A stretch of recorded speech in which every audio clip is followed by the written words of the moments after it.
£1,000 in tax-free cash could be yours. Cash to make 2026 the year of yes. That's yes to holidays, yes to treats, yes to making all of those dreams come true this year. Just make sure you don't miss out. For another chance to win £85,000 cash, text cash to 63225. One entry costs £2.50 plus one standard network rate message. Or text bonus to 63225. 5 entries cost £5 plus one standard network rate message. Go to gbnews.com/win.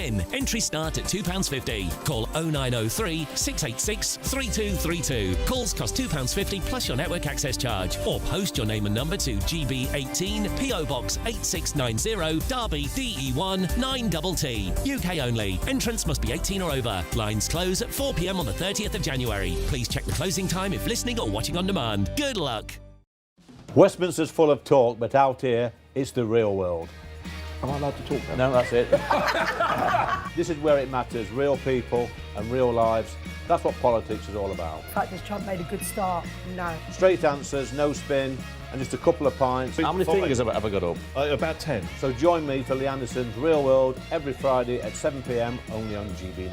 The People's Channel, Britain's news channel. You want to know what's really going on in the corridors of power? Labour don't know what to do with you half the time, and that makes you quite lethal in the chamber. Get behind the headlines with Chopper's political podcast. Join me, Christopher Hope, as I sit down with the great and the good of British politics. We'll see where this ruling takes us. These are the stories shaping our nation. Chopper's political podcast, available now on all platforms. Listen in and stay ahead. Decisions made in Washington aren't just shaping America, they're shaping Britain too. From migration to global security, from crime to health.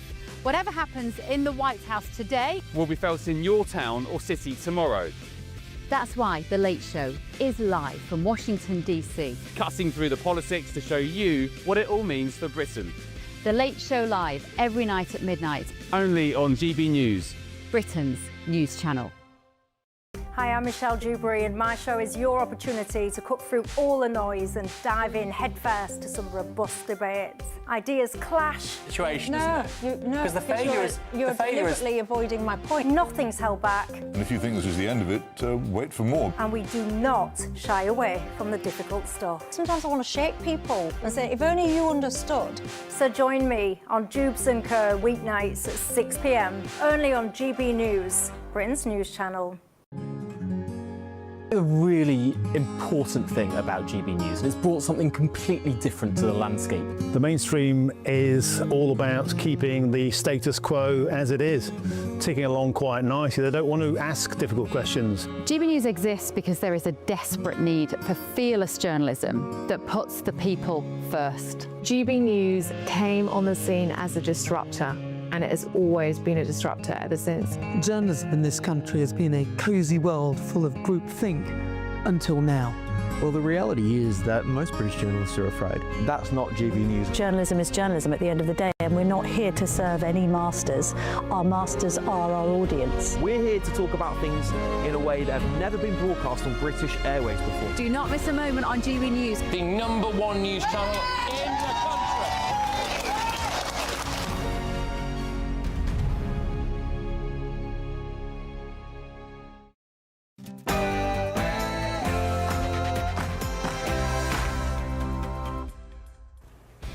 Very good evening. Thank you for joining me on The Late Show live from Washington, D.C. This is GB News. We've got all the stories shaping Britain and America. Most of the Conservative Party in Westminster are in denial. Or worse, they're being dishonest. It was perhaps the defection that even Robert Jenrick and Nigel Farage struggled to see coming today. So there's a lot of people seriously considering their future. As far as Mr. Jenrick's concerned, of course I've talked to Robert Jenrick. Was I on the verge of signing a document with him? No, but have we had conversations? Yes. But following a preemptive sacking from Kemi Badenoch, another Conservative heavyweight has joined Reform UK. Do you think he's a heavyweight? Also, this morning, I removed the Conservative whip from Robert Jenrick after dismissing him from the shadow cabinet. terrible quality video from Kemi Badenoch there, but even the Prime Minister has had his 2 pence worth today. Well, my question is, why did it take so long? Jenrick's been making toxic comments to try and divide our country for months and months and months.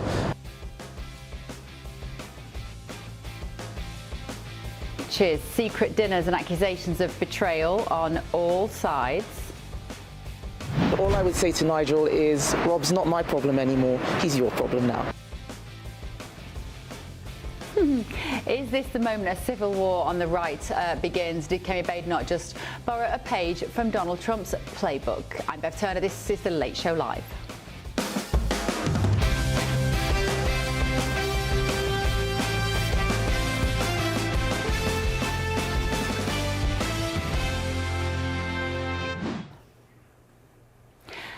Hopefully you've enjoyed today's coverage of all the shenanigans on GB News, because what a day it's been for Westminster.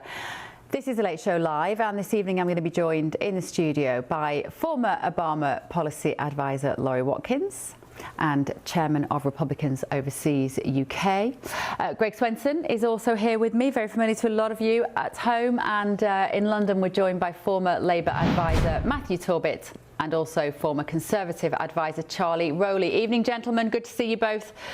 Thank you both for joining us tonight. Your insight is going to be valuable. Now, biggest story, of course, in the day, shaping politics, former Conservative heavyweight. That's what is written in the script. Frankly, I don't agree. I'm sorry. I've been very busy. I've been at the White House for 5 hours this afternoon. I don't see Robert Jenrick as a heavyweight.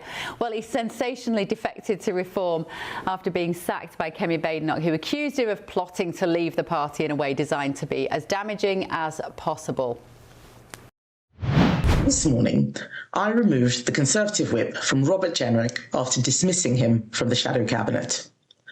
I was very sorry to be presented with clear, irrefutable evidence, not just that he was preparing to defect, but he was planning to do so in the most damaging way possible to the Conservative Party and his shadow cabinet colleagues. Now, there was a thrilling press conference. The ex-Tory cabinet minister accused the Conservatives of betraying voters, losing their way and refusing to admit that Britain is broken. The day after the general election, I said the Conservative Party had failed in government, that there was hardly a principle they didn't betray. Hard taxes? They were left at a 70-year high. Sound money? Well, the debt tripled. Defence? Utterly hollowed out. Work should pay? Welfare exploded. Law and order? Prisons overflowed. In betraying its principles, the Conservative Party betrayed its voters. Are all politicians completely nuts? You're talking about the party. You've only just left today. And tonight, Nigel Farage is seeing his defection as a major win, not only for Reform, but in recentering the rights of politics in Britain, apparently. This guy, you know, if you look just this morning at Con Home, which is a big online page for Conservative supporters, is by far the most popular member of the Conservative Party. It's a very low bar, though, Nigel, I can't lie. Others, however, have been less than enthusiastic. Well, my question is, why did it take so long? Jenrick's been making toxic comments to try and divide our country for months and months and months. And it's only now, when he's on the verge of defecting to Reform, that Badenoch gets round to sacking him.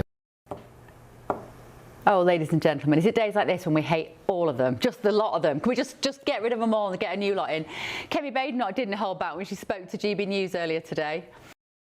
All I would say to Nigel is, Rob's not my problem anymore, he's your problem now. I don't mind that. I think it was a good day for her. I genuinely think it was a good day for Kemi Badenoch. Breaking tonight, leaked audio recordings unearthed by the Telegraph from last year appear to show Robert Jenrick hitting out at the Reform UK leader. Nigel Farage can't even run a five-a-side team, so he's not going to be able to run a country. They're not a serious party. We may have sympathy with some of the things that they say. We may understand why millions of our fellow countrymen and women have gone to Reform, but they are not the answer.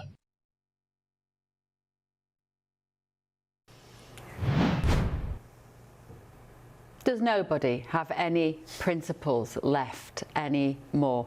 Does nobody in politics have actual ideology and values and beliefs and a very sense of who they are, which means they can steer themselves on a very clear course? Clearly not. Let's talk to my panel this evening in Washington. As I've just said, we have got Greg Swenson and Laurie Watkins, and over in London we've got Charlie Rowley and Matthew Torbett. Let's start here, shall we, in Washington.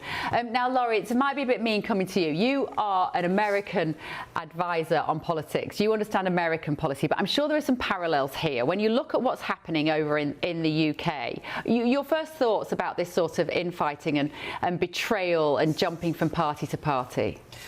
Well, Bev, we've seen this here over the last decade or so here in the United States with members of Congress. I'll just name a few. If your audience isn't familiar, now they will be. But we have Kyrsten Sinema from Arizona, who's no longer a U.S. Senator. She went from being a Democrat to switching to independent. Angus King from Maine did the same thing. We have David Jolly from my home state of Florida that went from a Republican to a Democrat. We have Greg Lopez from Colorado, who went from a Republican to an independent, and then Joe Walsh, who went from a Republican to a Democrat. So this has happened here in the U.S. Those people are no longer, though, in Congress, so that should tell you something. Really? That's very interesting, Greg. I can see you nodding along there, because if I was keeping up there, it didn't seem like many of them, well, you only have, you have your Republicans and your Democrats in this country. We've obviously got Reform has been a new party, relatively new, emerging on the right. But do you think, Greg, that when people move to a more right-wing party, which is, to use the old-fashioned term, what Reform is, do they tend to do well under those situations? Do we see this is going to move Robert Jenrick's career onto the next level? Yeah, I'm not sure who comes out looking better today. I think Kemi has had a really good run the last, 3 or 6 months. And remember, the first year, it was very difficult for her. And everybody was talking about Robert Jenrick waiting on the sidelines to take over. And he was going to be the next opposition leader. And, she started really stepping up and doing some really great speeches. And these things happen in politics. But I think the other parallel, and Lord brought up a great point about some of these people who've changed parties, and Joe Manchin included, who was a great friend of the right when he had these critical votes, and so was Kyrsten Sinema. But I think the other parallel is the MAGA movement within the Republican Party. And so I think, maybe it's not perfect, but you can argue that Reform is the MAGA movement, and the Tories are kind of the country club Republicans of old, the Bush, McCain, Romney party. So I think there's a lot of parallels between Reform and the MAGA movement here in the U.S. Let me go to London then on that. That's really interesting that Reform are the MAGA movement, Charlie, and the Republicans are kind of the old, the Conservatives are these sort of old-fashioned Republicans. What do you think tonight as we tip into Friday? Has this been a good day for the Conservatives or a good day for Reform? Well, good evening over there. And I don't like to sit on the fence, Bev, but I think it is probably a score draw. I think you're absolutely right. This was a good day for Kemi. It showed leadership. I think put all the names of people aside, whether you're a big fan of Robert Jenrick or you're not, if you are the leader of the opposition, if you've been in a party that's chopped and changed its leader, that's gone through succession of Tory plots, if you then discover a member of your team is about to jump ship and name and shame your fellow colleagues, like Priti Patel for the Boris wave, like Mel Stride for the ballooning welfare budget, you've got to act. And she demonstrated leadership by showing someone who clearly wasn't wanting to be part of that team, showing them the door. So she acted rather than found herself in a position where she was just reacting. But of course, the person she has got rid of is someone who might not live up to the standards of US politicians out there, but is someone who clearly in the UK is a good media performer. He courted a lot of the Conservative Party. He's very popular within the Conservative Party, and he will be a net asset to Reform because of his experience in government, when Reform need to form that team of people who have got that experience of delivery in Whitehall. So for both parties, even though it wasn't the way that I think anybody planned, Robert Jenrick leaving the Tory party to join Reform, it's happened, but it's been in a way which makes Kemi look good as a leader, but it's a net gain for Reform because they've got someone who is very competent and very good. Matthew, what do you make of it as a Labour man? Do you look at them and think that this is just typical right-wing politics, everybody's slightly in it for themselves? Perhaps that's certainly an accusation that's been made against Jenrick on multiple occasions. I sit here tonight thinking that Jenrick is only really bothered about Jenrick. I'm sorry, I do.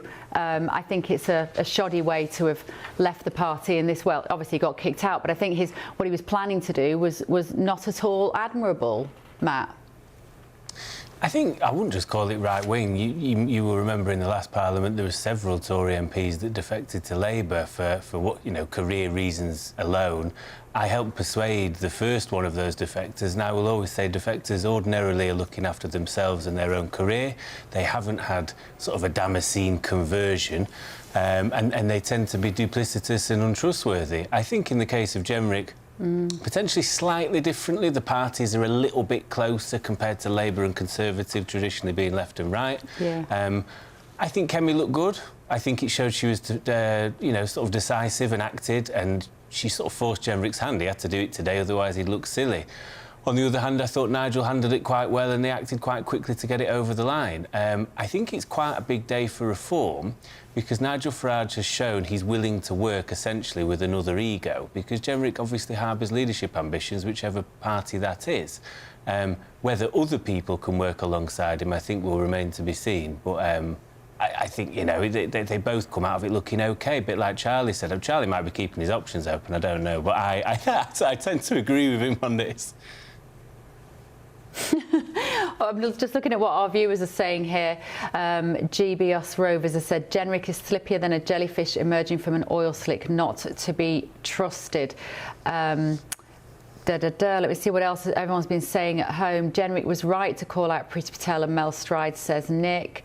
And David says, careful, Bev, your prejudices are showing. I don't quite know what you mean by that, because I'm not impressed by anybody today. I genuinely, at the moment, as I sit here, I think neither of them, I don't think either party's come out of this well today. I genuinely don't.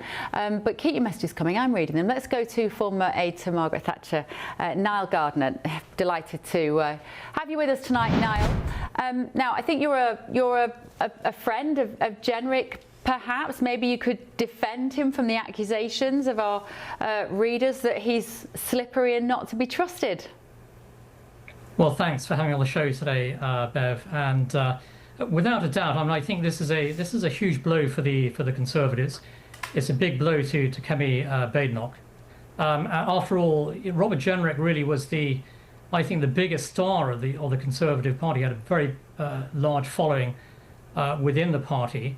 And he was, in fact, I think the real star performer for the Conservatives. So this is a real coup, I think, for Nigel Farage and Reform. There's no doubt about it. I mean, this is a bad day for the Conservative Party. And Jenrick really was, of course, a front runner to replace Kemi Badenoch. So there's no sugarcoating this for the Conservatives. I think this is a very grim day for them. And Jenrick, I think, will be, a key figure actually in the future of Reform. And he has a very large social media presence. He's a popular figure. He's very much on the right of British politics, which is where the UK is moving significantly. And I think that his transfer to Reform, as it were, is a very big move. And Reform are building a very strong team today, and naturally, I think Nigel Farage is smiling on this day. I don't know whether you've seen, but Susan Hall, who was the candidate for the mayoral election for the Conservatives last time, has posted on X, on Twitter, a Telegraph article in which Layla Cunningham, the new mayoral candidate for Reform at the next election, is quoted as saying in an interview with Camilla Tominey in the Telegraph that she doesn't want Robert Jenrick to be anywhere near the party. Now, admittedly, she said this before today. She said it a few days ago. But I can't help but see these cracks coming over the horizon, Niall. And I hope very much, I don't know about you, that if Nigel Farage wants to keep this party together, he needs to get them all in a room this weekend, quick spittle, and get out a few bottles of wine and clear the air between them all, because this has the potential to be extremely damaging. Yeah, I think you're right that, of course, there are splits within Reform with regard to the recent defections from the Conservative Party, and also a lot of criticism of the defection of Nadhim Zahawi to Reform from the Conservatives. So it's a controversial issue within Reform, but the reality is, of course, that in order for Reform to win the next election, it's going to have to bring on board a lot of Conservative voters. And figures like Robert Jenrick, of course, can deliver that for Reform. And so Nigel Farage understands he's got to expand the base of the Reform Party to include a lot of disaffected Conservative voters. And he's certainly achieving that, I think, with the wave of defections that we're seeing. Also, Danny Kruger was a very important defection a few months ago. So he's building up a strong team of former Conservatives. And Nigel Farage is the clear frontrunner to be the next Prime Minister. I think he knows exactly what he's doing here. And what he's doing by embracing some key figures from the Conservative Party on the right is expanding the base for Reform ahead of the next election. OK. All right. Thank you, Niall. So good to see you. Thanks for giving us your opinion on that this evening. Good to see you. Let me know at home what you think. GBNews.com/your say. Still to come this evening on The Late Show Live. This. All I would say to Nigel is, Rob's not my problem anymore. He's your problem now. Robert Jenrick is now Nigel Farage's problem. What do you make of it? I'm going to sit down with Nigel's former chief advisor in the studio next. This is The Late Show Live, only on GB News.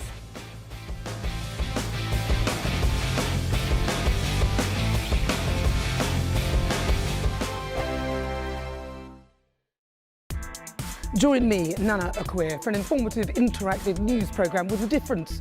It's fun. No, you didn't say that, Dave. I'm so surprised. I think there's an element of truth to that. Join me from 3 p.m. every weekend, only on GB News, Britain's news channel. Hi, I'm Michelle Dewberry, and my show is your opportunity to cut through all the noise and dive in headfirst to some robust debates. Ideas clash. Situation, no, isn't it? Because the failure is... You're deliberately avoiding my point. Nothing's held back. And if you think this is the end of it, wait for more. And we do not shy away from the difficult stuff. Sometimes I want to shake people and say, if only you understood. So join me on Dubes & Co. weeknights at 6 p.m, only on GB News, Britain's news channel. Britain was once the envy of the world. But look around. A nation that no longer knows what it is or where it's going. A country that's broken. How do we fix Britain? How do we bring it back? Friday night with Matt Goodwin at 8 p.m, only on GB News. Mornings don't have to be tiresome, especially if you have the right company. Wake up to news as it happens, opinion and debate, and of course, a little bit of entertainment too. Because when the kettle's on, we're on. That's Breakfast on GB News, a show worth waking up for. Every morning from 6 a.m. Only on the People's Channel, Britain's news channel. We'll spread the news, you spread the word. From the school run to the home run, watch a new show for all of Britain. So he can say whatever he wants. A straight-talking show where all voices are heard. And, you know, when are we going to stop talking about smashing the gangs and actually do it? With the stories that matter from every part of our country. There's a bit of a crash landing there for your Chancellor. Bold, fearless and standing up for you. That's me, Martin Daubney, 3 p.m. till 6 p.m, weekdays, here only on GB News. The People's Channel, Britain's news channel. In the GB Newsroom, we bring you the news as it happens. With our team of dedicated journalists across the UK, we're ready to keep you up to date with what's happening every half an hour, every single day. Bulletins here on GB News. The People's Channel, Britain's news channel. Westminster's full of talk, but out here, it's the real world. Am I allowed to talk now? No, that's it. This is where it matters. Real people and real lives That's what politics is all about. In fact, has Trump made a good start? No. Straight answers, no spin, and just a couple of pints. How many fingers have I got up? About 10. So join me for Lee Anderson's Real World every Friday at 7 p.m. only on GB News. The People's Channel, Britain's news channel.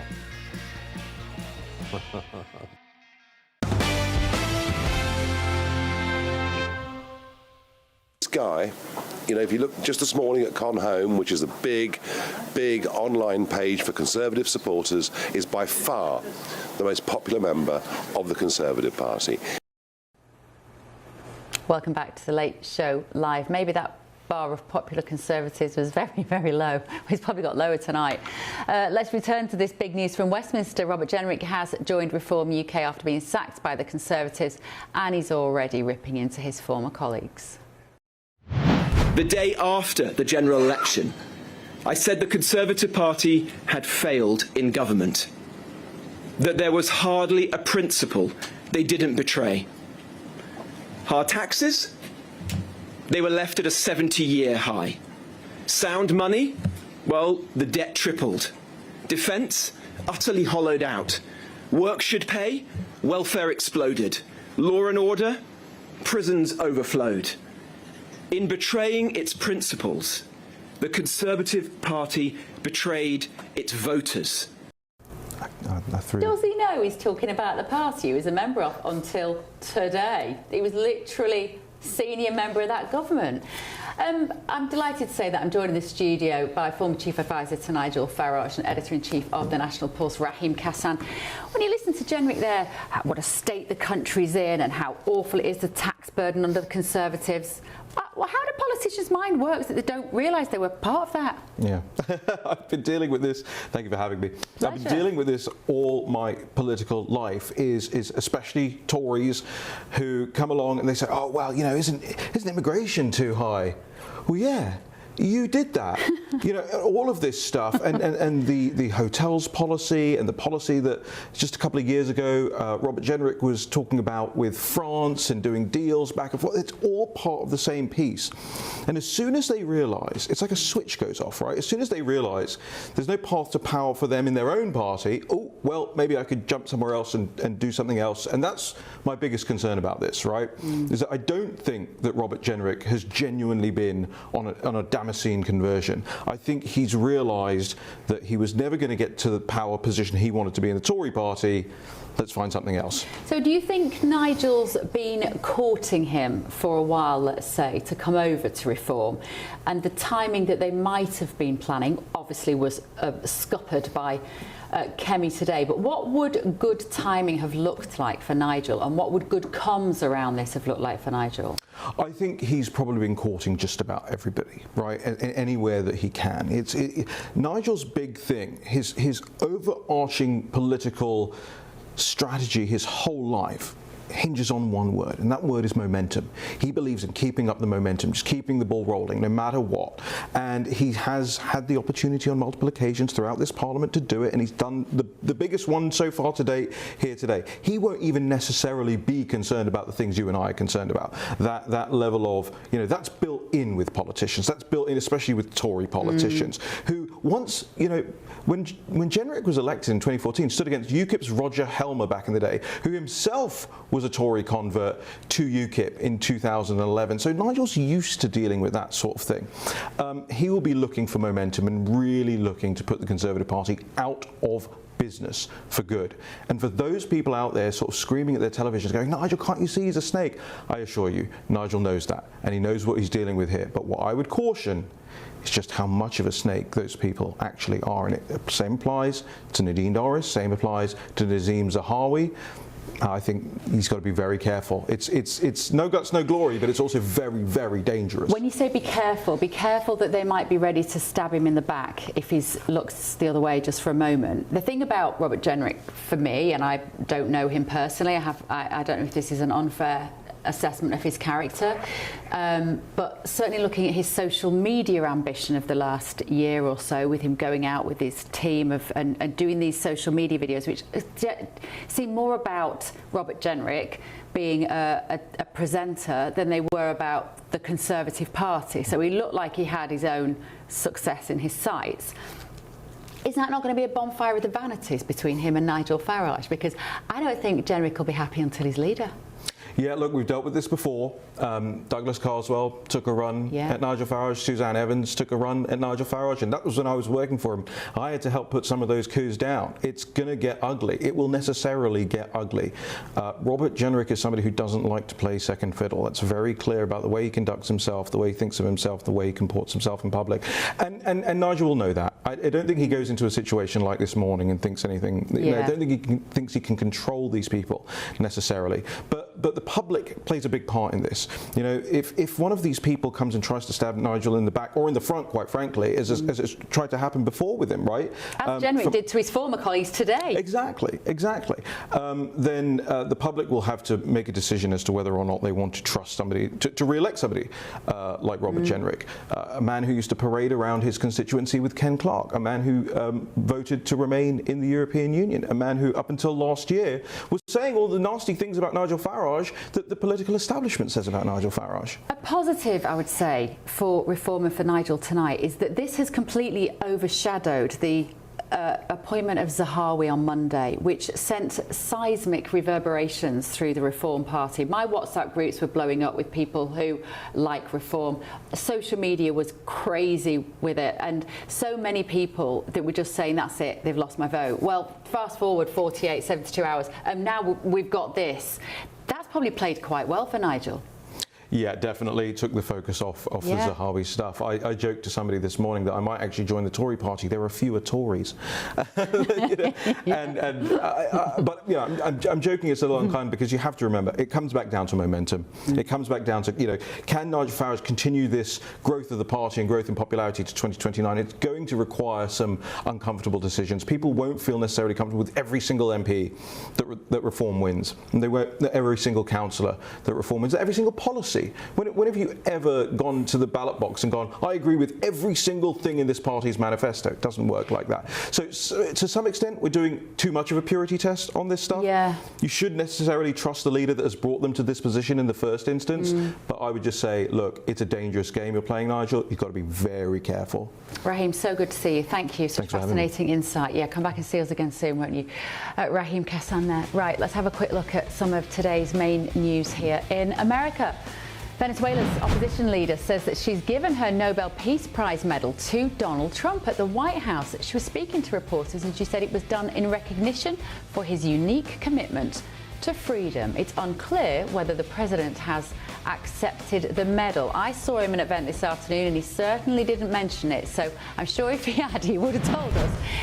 President Trump has threatened to use the Insurrection Act to deploy troops to Minneapolis after it once again became the scene of protests against ICE officers sent to enforce an immigration operation. When questioned on the crackdown earlier, White House Press Secretary Caroline Leavitt shut down a reporter challenging ICE's role. It was absolute fireworks in the briefing room today. She hit out at the media reporting on the incident. Have a listen. Why was Renee Good unfortunately and tragically killed? Are you asking me my opinion? Because an ICE agent acted recklessly and killed her unjustifiably. Oh, okay. So you're a biased reporter with a left-wing opinion. What do you want me to do? Yeah, because you're a left-wing hack. You're not a reporter. You're posing in this room as a journalist, and it's so clear by the premise of your question. And you and the people in the media who have such biases but fake like you're a journalist, you shouldn't even be sitting in that seat. She was talking to a guy called Niall Stanish, who writes for The Hill, an Irish accent you heard there. And the White House says that Iran will face grave consequences if the regime's killing continues, adding that President Trump has been told the killing and executions of protesters will stop. The president and his team have communicated to the Iranian regime that if the killing continues, there will be grave consequences. And the president received a message, as he revealed to all of you and the whole world yesterday, that the killing and the executions will stop. And the president understands today that 800 executions that were scheduled and supposed to take place yesterday were halted. And so the president and his team are closely monitoring this situation, and all options remain on the table for the president.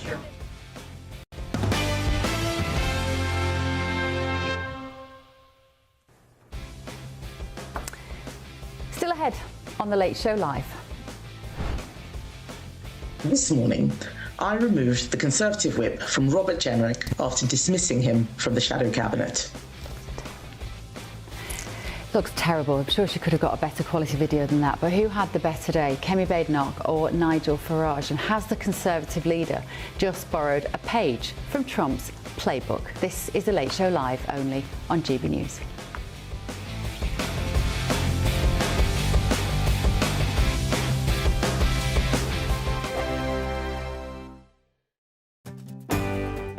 I'm Michael Portillo. This is GB News, the People's Channel, Britain's news channel.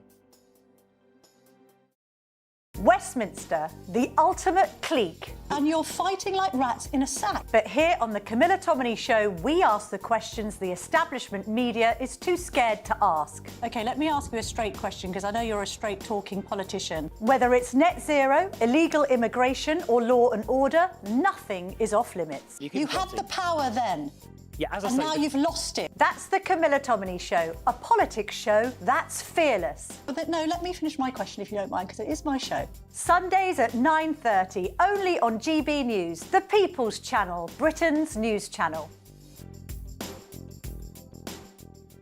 No matter the state it's in, this is our nation. Join me, Jacob Rees-Mogg, for a genuine, honest discussion on where we have been, where we are going, and where we are with the people who set the direction. Tune in to State of the Nation every Monday to Thursday, 8 to 9 o'clock.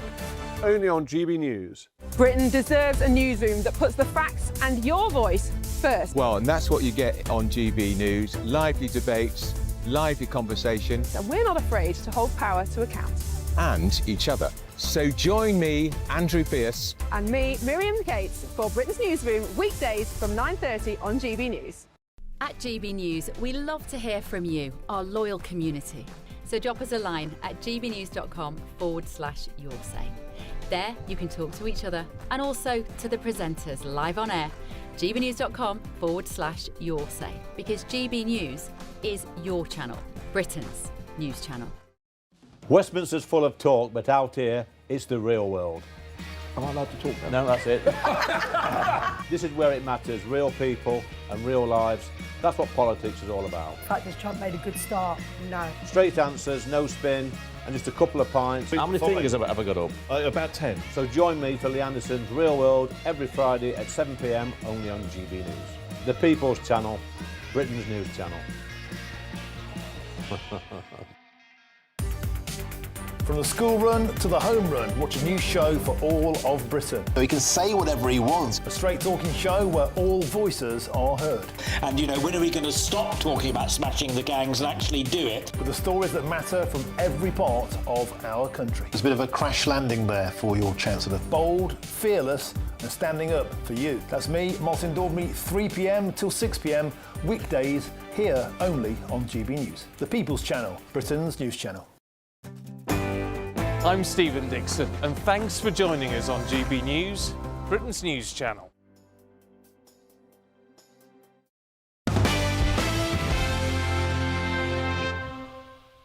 The last straw and what pushed me to make this decision was seeing that Robert had plans not just to leave, but to actually hurt the people that he'd been working with.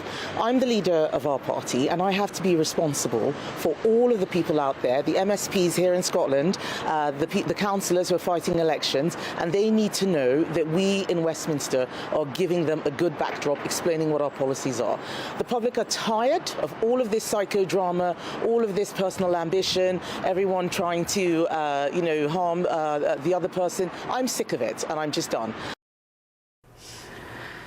Kemi Badenoch, she is done. All eyes return to today's defining story now. Conservative leader Kemi Badenoch has sacked Robert Jenrick as Shadow Justice Secretary. She suspended him from the Tory party after being accused of secretly plotting to defect to Reform UK. With me now is James Crouch from the Head of Policy and Public Affairs Research Opinion. James, good evening. Good evening. Good morning. Good evening. Now, it's probably a little too. Is it too soon? Yeah. Good morning. Good evening. I'm never quite sure what to say. Is it too early to say, James, how this will affect either party in the polls, and when might we first know the impact? Yes, I mean it's essentially the kind of first hours us really knowing it's even happened. I think the initial thing is that it could have been an absolutely disastrous day for Kemi Badenoch. She's had a real winning streak since October, and the one thing that could have really derailed it is a defection like Robert Jenrick's. And the fact that she's managed to get ahead of it and to sack him before he's defected is the one thing that will say, actually, maybe she's still on her winning streak. I think you're absolutely right. And I said earlier that I had a moment when I saw her talking this morning, when I realised what she'd done when I first saw that clip, because obviously we're 5 hours behind the UK, and I sort of woke up to this news and I thought, oh, I'm impressed. Well done, Kemi. I thought you might have just turned the dial a little bit in your direction, and it was something a little bit Trumpian about it, James. She was very clear. And knowing what you maybe know about the Conservative Party of today, would that have been her decision? Would that have been a team decision? Can she take credit for handling it in that way? Well, I actually don't think it's that surprising, considering the way the Conservative Party has handled quite a lot of the defections recently. In fact, I think the Conservatives have shown that they are perfectly happy to torch the reputation of anyone that leaves them for reform. I think you saw it, for example, in the way Conservatives responded to Nadeem Zahawi defecting earlier on this week. And I think the big way that they are trying to handle these is to neutralise the damage by saying, we don't want them anyway, and you don't want them either, reform. I think that's kind of the angle they're going for. And basically that only works if they're as kind of brutal and as direct as Kemi kind of demonstrated she was today. You see, the reason people who like reform will feel that Robert Jenrick is a good fit is because he's taken a very hard, vocal stance on migration, and particularly on illegal migration. But does that make him a bit of a one-trick pony? I'm just wondering what else he brings to reform, because we know where reforms stand on immigration and illegal migration. That they've got that. That's sewn up, tick. That box is ticked. So they need people to come in, don't they, that have interest in other areas, maybe health, education, crime, etc. Does Jenrick bring any of that with him? He definitely has strong credentials on crime, but actually I think that speaks to the same problem you already talked about. I think no one's shocked if reform already comes out quite strong on law and order. I think their big problem is on the economy. So you see it quite a lot in the polls at the moment, that a week where immigration is really big news, reform actually does quite well for that 1 week, and then 1 week where we're all talking about immigration, the economy or tax or whatever it might be, suddenly people are looking at Kemi Badenoch and they're not looking at Nigel Farage. So it kind of, I think that's one of those ones that will kind of filter out over the next few years if immigration starts to come down and it starts to hit the headlines a little bit less. Can reform find a way of starting to talk about the economy in a convincing way? I don't think Robert Jenrick gets them that, though. I agree. I think it is a bit of a problem. Thanks, James. Really interesting. James Crouch from the Head of Policy and Public Affairs at Research Opinion. Thank you. Let's get the take of local government editor at Conservative Home now, Harry Phibbs. Harry, very good evening for you. So you are... you work for Conservative Home. So is it a good day for the Conservatives? Funnily enough, I think it's a good day for both the Conservatives and Reform UK. I mean, that sounds an odd thing to suggest because it's been very messy and acrimonious, but I now think it clears the air. I mean, for the Conservatives, for Kemi Badenoch, her leadership has been tested by this, and that's how you test someone's leadership ability. It's not when things are going smoothly, it's when there's some challenge emerges. Do they remain calm? Are they decisive? And so people will have seen under pressure her showing strong leadership. Also, it now very much resolves her continuing to lead the Conservative Party into the general election. For the first year of her leadership, she was really bedeviled by people saying, oh, well, look how badly the Conservatives are doing. Let's blame the leader. Shall we have another change of leader? And that sort of attitude that the Conservative Party have of always wanting to change the leader and blame the leader. And that now I think has been resolved. I think that she was already doing much better in a stronger position. But but now that's clearly resolved. And I think for Reform UK, obviously that they've got a very capable, experienced new recruit, and he will be obviously trying to encourage more people to join, and so that will give them a boost. But I think sensibly they put a deadline. They say they don't want to have endless Conservative defectors. So it's anybody who wants to jump ship, come now before May the 7th, or otherwise we don't want you. So I think both parties have emerged with greater clarity in a way. Do you see any other Conservative MPs going to Reform, Harry? Who might they be if you had to, give a list of the top 5 who might defect? Well, the Suella Braverman is a bit surprising she hasn't already defected. There's an old friend of mine, Andrew Rosendale, who might defect. I mean, those would be. I think they probably would be wanting people who are sort of true believers, who have strong Conservative views that are aligned with Nigel Farage and Reform UK, rather than people who are just thinking, oh, look at how the opinion polls are going, I've got a best chance of saving my seat by switching. I mean, those are the people that would be correctly seen as sort of careerist, opportunistic, that Reform UK would rightly be suspicious about taking on board. So I would guess, maybe 5, maybe not quite as many, maybe 2 or 3. That would be quite likely, I think. In a way, the fundamental problem for the Conservative Party isn't all this sort of exciting stuff about all these personalities, but the record of the Conservative government. And as Robert Jenrick was saying very, very powerfully, but actually Kemi Badenoch, I think, agrees that the Conservative government lost its way and started implementing socialist policies. And for the Conservative Party to restore trust, restore its credentials, which Kemi Badenoch's trying to achieve with some much stronger, distinctive Conservative policies, that's always going to be a challenge, where people will say, well, look, you had 14 years and you put up tax and you were soft on immigration, and you had too much bureaucracy and had too much woke stuff from the Quangos. You didn't stick to your Conservative principles. That's the fundamental problem that the Conservative Party still has. Yeah, absolutely. Thank you so much, Harry. Harry Phibbs there, local government editor at Conservative Home. Thanks for joining us. Still to come this evening on The Late Show Live. Tomorrow's newspaper front pages, they are all dominated, you guessed it, one big story, the secret traitor. More to come. This is The Late Show Live, only on GB News.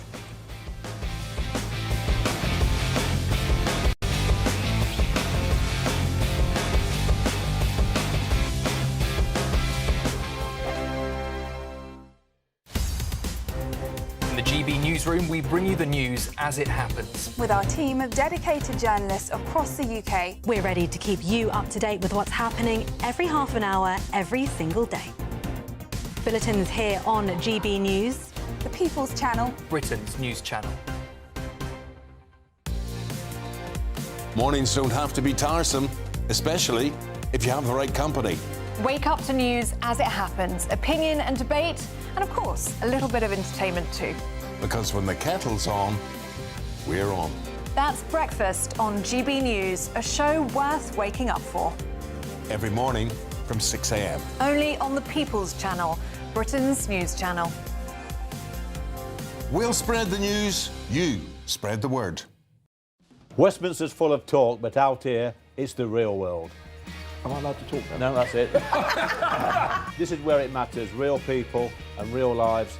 That's what politics is all about. The fact that Trump made a good start, no. Straight answers, no spin, and just a couple of pints. How many fingers have I got up? About 10. So join me for Lee Anderson's Real World every Friday at 7 p.m, only on GB News.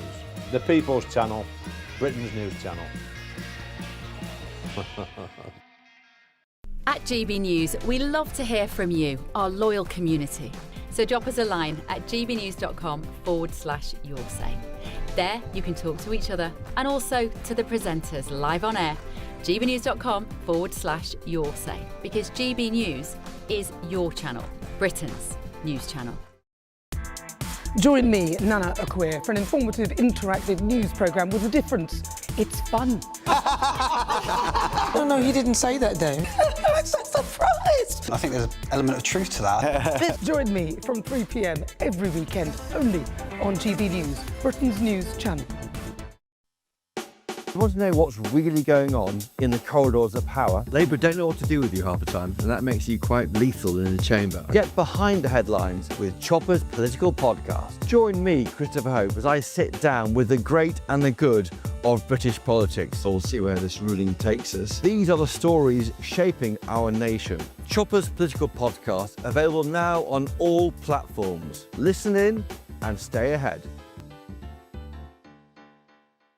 Hi, I'm Michelle Dewberry, and my show is your opportunity to cut through all the noise and dive in headfirst to some robust debates. Ideas clash. Situation, No, isn't it? Because the failure is you're deliberately avoiding my point. Nothing's held back, And if you think this is the end of it, wait for more. and we do not shy away from the difficult stuff. Sometimes I want to shake people and say, if only you understood. So join me on Jubes & Co weeknights at 6 p.m, only on GB News, Britain's news channel.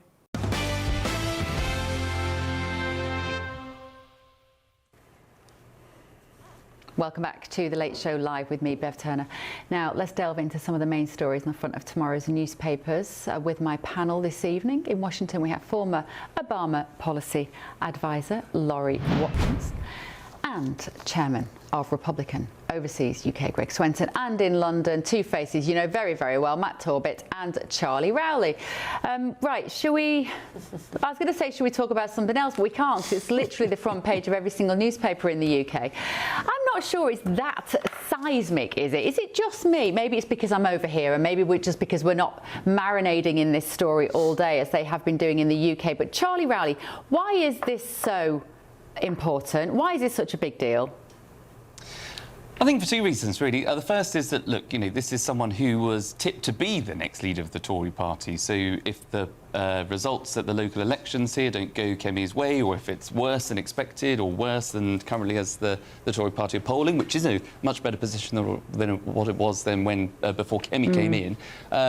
So it's a huge move. It seems like a huge coup that someone who was supposed to, you know, who suppose themselves as the heir to Kemi to be the next leader, has left to go to reform. I think that's why in UK politics, looking at the polls, which are volatile, obviously when you've got a Labour government that is absolutely down in the doldrums here in the UK, where people are looking to Nigel Farage to be the next Prime Minister, I think that's why it's as seismic as it is, and that's why it's reflected on all the front pages. But you see, Matt, no wonder Kemi Badenoch was happy to get rid of him, because if he clearly has been snapping at her heels, and with those May elections 6 months away, now 5 months away, that if she does do badly in those elections now, her position is presumably still fairly secure, because there is no obvious contender sat on the subs bench, is there? Yeah, I think this solidifies her position. I think defections normally do what you will see as a sort of rallying of the troops, which you've seen out on the airwaves today from not just Kemi, but those in and around her, like Kevin Hollingreck, the party chairman. They will do badly. Labour will do badly, Reform will do quite well, and we will carry on going round and round.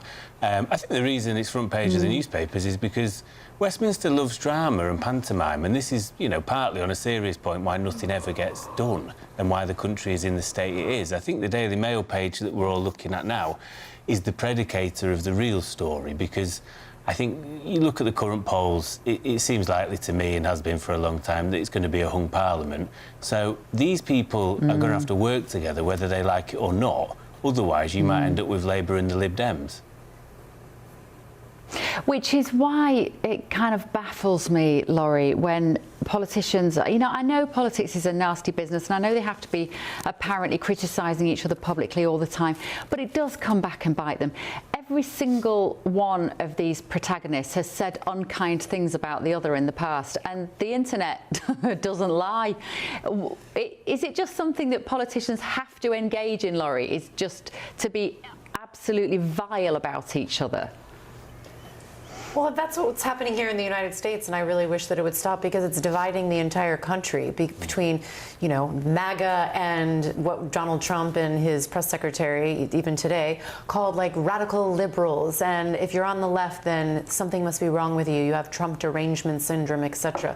And people on the right, you know, they criticize the right, that all conservatives are part of the MAGA movement, and that's not accurate either. So it doesn't help, you know, whatever country you're in, and we're dealing with the same thing here. That idea, Greg, that we're pushed into our little corners, pick a side, pick a side. The problem for Britain now is that you've got the two right-leaning parties which may be united on basic issues as lower tax, smaller state, stronger borders, better law and order, whatever. The old-fashioned list goes on. This has the risk, does it not, of dividing the right again come the next election, leaving a space for not only Labour, but actually the Green Party, who are polling very well with young people. Mm-hmm.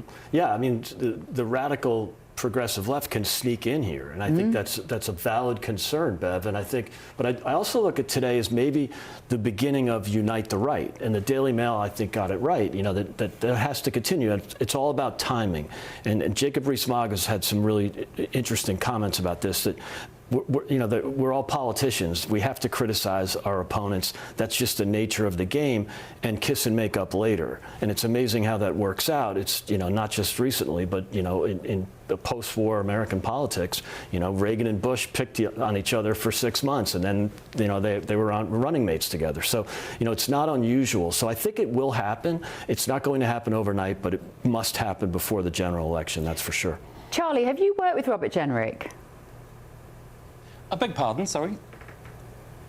Have you worked with Robert Jenrick when you were working in the Conservative Party? Yes, so I've known Rob for some time. I usually see him, funny enough, in the green room and the corridors of these studios and elsewhere. He's a nice guy. I've worked with Kemi. Kemi was the minister in the department when I was in the department for Levelling Up and in the Cabinet Office. So I know them both pretty well. They are both very committed to their causes, to their values. That's why they both thought that they would be the best person to lead the Conservative Party. That's how they ended up running against each other. But Kemi won that battle. She won that vote with the membership. And Rob, I think the right thing to do was obviously take up a place in the Shadow Cabinet as Shadow Justice Secretary, and did a good job, you know, confronting people on the tube, for example, that weren't paying their fare. So, you know, and he's been a great media performer, arguably better than Kemi has been in the past. So, you know... It's been a bit cringy, Charlie Rowley. It's been a bit cringy. Some of Robert Jenrick's social media footage of himself taking people on, and I have to say, I didn't think it was the coolest thing in the world. But, I mean, you don't have to be cool to be a politician. Let's face it, if that was a qualifying criteria, none of them pretty much would get into politics.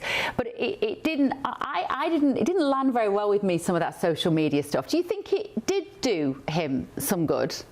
I think it did. It might, you're right, you know, he might not be the perfect actor, presenter. You know, they say politics is acting for ugly people. So, you know, it might just be acting for awkward people, or politics for awkward people, who knows. But I think it did court a lot of people on the right, particularly in the Conservative Party, when the Tory Party was in such a state that it was in, down in the doldrums. So having someone like Jenrick take on the media mantle was a good thing at the time. OK. All right, thank you, guys, for now. More to come in the next hour, including this.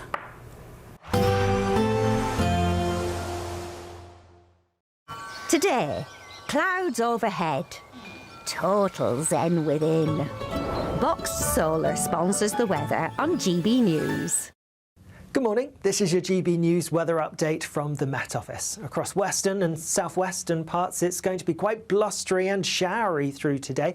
Further east, a greater chance of staying mostly dry. Can't rule out a few showers pushing their way east and northeastwards as we go through the day, but most of the showers today, they're going to be in the west and southwest. And here we are likely to see some flashes of lightning, a bit of thunder mixed in, even some hail as well, and watch out for those blustery winds too. Lighter winds further east and some decent sunny spells and temperatures around what you'd expect for the time of year, just about getting into double digits towards the south, a few degrees lower than this further north.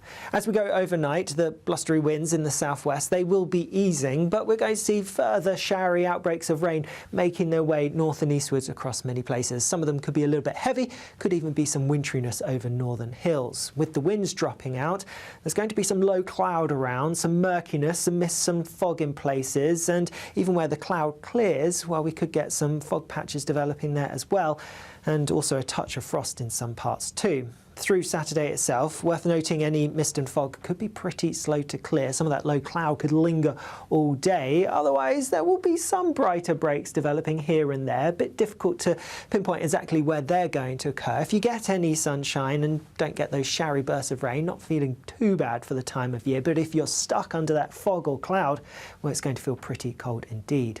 Again, into Sunday, there could be some fog around, and this could be quite long-lasting. Also worth noting the potential for some damp weather across some central eastern parts of England, but signs as we go through into the afternoon of a bit of sunshine developing across parts of East Anglia and Kent, and also further west some sunshine breaking through across parts of Northern Ireland, Scotland and Western Wales. Temperatures similar to Saturday really, if you're stuck under the cloud, feeling pretty cold again. Bye-bye. Today, clouds overhead, total zen within. Box Solar sponsors the weather on GB News. Mornings don't have to be tiresome, especially if you have the right company. Wake up to news as it happens, opinion and debate, and of course, a little bit of entertainment too. Because when the kettle's on, we're on. That's Breakfast on GB News, a show worth waking up for. Every morning from 6 a.m. Only on the People's Channel, Britain's news channel. We'll spread the news, you spread the word. Hi, I'm Michelle Dewberry, and my show is your opportunity to cut through all the noise and dive in headfirst to some robust debates. Ideas clash. Situation, isn't it? No, because the failure is you're deliberately avoiding my point. Nothing's held back. And if you think this is the end of it, wait for more. And we do not shy away from the difficult stuff. Sometimes I want to shake people and say, if only you understood. So join me on Jubes & Co. weeknights at 6 p.m, only on GB News, Britain's news channel. Join me, Nana Akweer, for an informative, interactive news programme with a difference. It's fun. No, he didn't say that, Dave. I'm so surprised. I think there's an element of truth to that. Join me from 3 p.m. every weekend, only on GB News, Britain's news channel. At GB News, we love to hear from you, our loyal community. So drop us a line at gbnews.com/yoursay. There you can talk to each other and also to the presenters live on air. gbnews.com/yoursay, because GB News is your channel, Britain's news channel. Westminster, the ultimate clique. And you're fighting like rats in a sack. But here on the Camilla Tominey Show, we ask the questions the establishment media is too scared to ask. OK, let me ask you a straight question, because I know you're a straight-talking politician. Whether it's net zero, illegal immigration or law and order, nothing is off limits. You had the power then. Yeah, as I and say, now you've lost it. That's the Camilla Tominey Show, a politics show that's fearless. But no, let me finish my question if you don't mind, because it is my show. Sundays at 9:30, only on GB News, the People's Channel, Britain's news channel.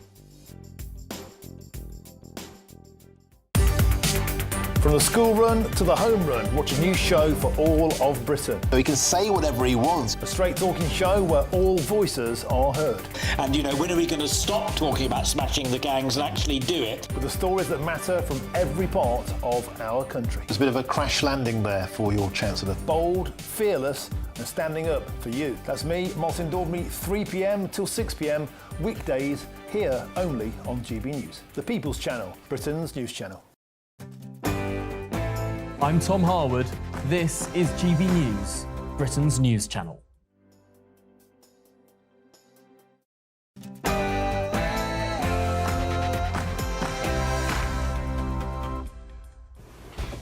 Thank you for joining me live from Washington, D.C. This is GB News, the Late Show Live, with the stories shaping Britain and America, mainly this today.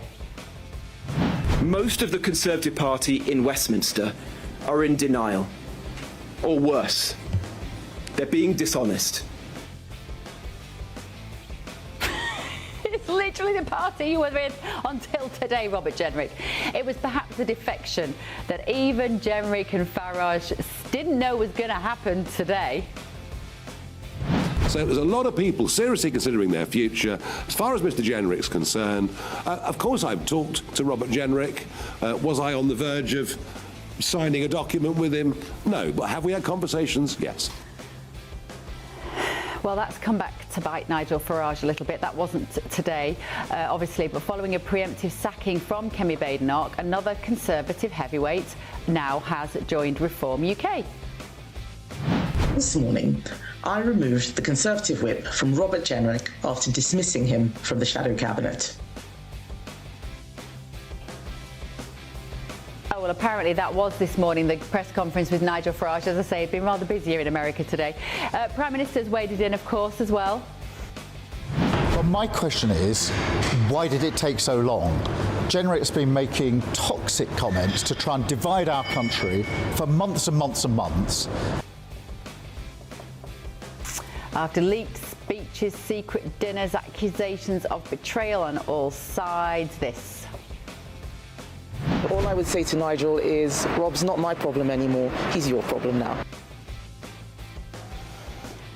Is this the moment a civil war on the right truly begins? Did Kemi Badenoch just borrow a page from Donald Trump's playbook by saying what she thought and not dressing it up? I, for one, did quite like that about Kemi Badenoch today. I'm Bev Turner. This is The Late Show Live.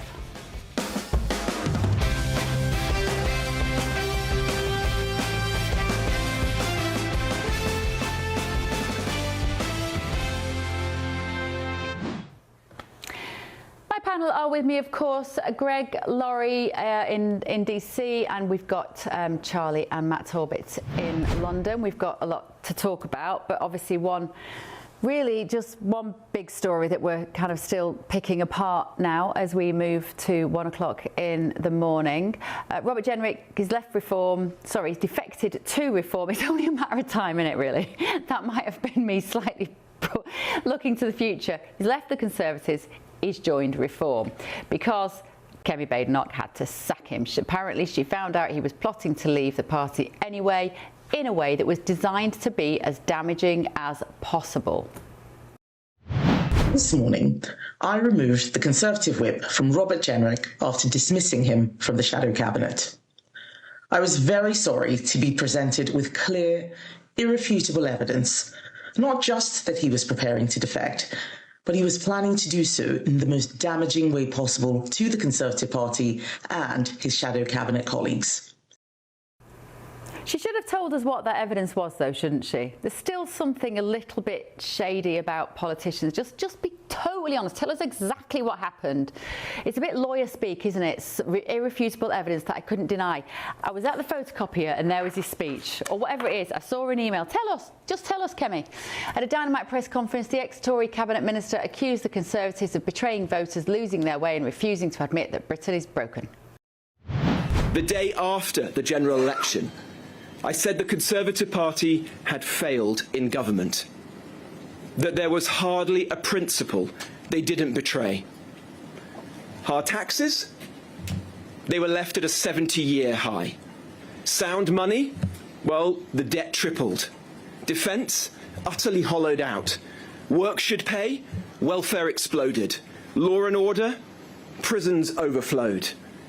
In betraying its principles, the Conservative Party betrayed its voters. Does he know he's talking about the Conservative Party that he was a member of, a significant member of, until today? That makes no sense to me. Tonight, Nigel Farage is seeing this defection as a major win, not only for Reform, but apparently in recentering the right of politics in Britain. This guy, you know, if you look just this morning at Con Home, which is a big online page for Conservative supporters, is by far the most popular member of the Conservative Party. But the Conservative Party was deeply, deeply unpopular. Breaking tonight, leaked audio recordings unearthed by The Telegraph from last year appear to show Robert Jenrick hitting out at Nigel. Nigel Farage can't even run a five-a-side team, so he's not going to be able to run a country. They're not a serious party. We may have sympathy with some of the things that they say. We may understand why millions of our fellow countrymen and women have gone to Reform, but they are not the answer. Can't run a five-a-side team. Right, what skills is he going to need now, Greg Swenson? Let me come to you, because if you use the footballing analogy, you need, to be able to inspire the team, don't you? To be able to communicate well, bring them together. What does Nigel do now first thing tomorrow morning? Well, I think there's two things. One is you can't keep dwelling on how bad the Conservatives governed. And we all know that is the case. And I was criticizing the Tories when Boris was PM. And, they governed from the center left. But time heals all wounds. And I think the further we get away from that Tory government, the less we can talk about how bad they were. So that's one thing. The second thing is, I think Reform has to bring in a supply-sider, a person who can lead the charge on the economy. They're winning on migration right now, but they're not winning on the economy, and they need someone to come in who's got supply-side credentials. Hang on, you mean just bring in another Conservative? Doesn't necessarily have to be someone from the Tory party, but it has to be someone who can lead on supply side, and the Conservatives are actually running on that. The Tories are running on we're the party that can be the stewards of the economy, and they have a point. They forgot about that 5 years ago or for 14 years. But I think if they can make that argument that we learned our lessons and we've reformed, for lack of a better word, and now we are the party of the right, especially on economics, they can win that argument. And the top two issues are mass migration and affordability, or the economy. They have to win on both. They can't just win on one. Does the name spring to mind for you, Greg Swenson, of who might be that economic expert? Well, of course, Jacob Rees-Mogg comes to mind, and he knows his economics. And he can talk about Mrs. Thatcher, he could talk about Reagan, he could talk about how Trump 1.0 was a supply-sider and Trump 2.0 was a supply-sider. So I think he's got some credibility there. Matt Torbett, is there room for more Conservatives in the Reform Party? Would Jacob Rees-Mogg be met with applause, do you think, by potential Reform voters? I don't know. I mean, Jacob possibly, because he's a Brexiteer. He's a real believer as such in probably a lot of the things Reform stand for. Yeah. I just think back to when I was at the Reform conference, and the Nadine Dorries defection went down like a cup of cold sick. The Nadeem Zahawi one at the beginning of the week did the same. This has sort of distracted from that. What I think Nigel probably needs, and he's obviously hinted at it today, is he needs a Labour defector. He needs to be able to go from 30% to 35% in the polls and say Reform represents Britain and a large swathe of people across the political spectrum that are fed up. And until he does that, you are absolutely open to the charge of Conservatives 2.0. And if they want to talk about the economy, they talk about Liz Truss. If they talk about immigration, they talk about the Boris wave. And the charge is still there, unfortunately, because they were in 2 minutes ago. How important will it be, Laurie, to Greg's point about the fact that you need to have people who represent various different areas, and if a party is clearly lacking in an area as important as the economy, that could really damage them going into an election? Well, I will give the contrast about here in the United States. There have been more Republicans who have made announcements that they are retiring or we're not, running for re-election. And my suspicion, and data shows, that these are Conservatives that are in some of these more swing districts that they maybe won by 6, 7, 8 points during the last election. And this time around, based on the polling of Donald Trump, he's not going to be on the ballot. And these Republicans know that they most likely are going to lose. And that's why you also see Republicans are, if they're in safe Republican districts, they are not going to criticize this president because they know, just if I can get through my primary, I'll be okay. And they're going to coast on through, which is most likely true, that they'll make it through to the general election and then go in no problem. Okay. In terms of the idea that you need to bring somebody in, though, who is good at economics, Charlie, is there somebody that springs to mind for you for Reform? Well, that could be Robert Jenrick, but we know that within Reform, Zia Youssef and Richard Tice, I think, want that particular role. But, you know, we have to wait and see. But the point I think Greg makes is a good one, as does Matthew. I think Nigel has said that there's a Labour defector currently coming over on Tuesday. I think that could even be Matthew Torbett. But they said it was a big name, so sorry, Matthew, that probably rules you out. But the reality is, the 7th of May is a stopper, as Nigel said earlier on, for any more Tories going over. But what he also said was that the people that have defected, he's going to announce jobs, I think, in the next couple of weeks. So even, it goes to Raheem's point, funny enough, who had a brilliant interview earlier on, who talked about momentum. And there has been the momentum to reform because there's just been defections to reform. The wider public, I don't think, really care too much where they come from. But as long as the message has consistently been people are backing reform, what he's got to now do, Nigel, is say, right, OK, Nadine Dorries, we might have got some headlines out of that. Is she going to be Reform's Treasury spokesperson? Not a cat in hell's chance. So she will not be part of that team. You know, people like Jake Berry, people like Jonathan Gullis, former Tory MPs that have defected, they don't have roles in Reform. So they've given Reform momentum by the defection, but until Nigel actually then cements and announces his team, I think then, and that will be a cross between Labour and Conservative defections, as well as people from outside an industry, then we'll get a proper idea of what Reform actually looks like. They need a corporate away day this weekend, don't they? They need to go rafting or something. They need to do something that's going to bring them all together. Nigel needs to hire a big country house and get them all to sit around and, I don't know, like have a retreat. Like a retreat in the United States. Bird shoot. Yeah, good point. They need to do marshmallows around a fire this weekend, don't they? They need to all sit around and just share a little about themselves and then say thank you for sharing. And they all need to go around and just, you know, work out how they're going to move forward from this, because they are going to be so fractured if he's not careful.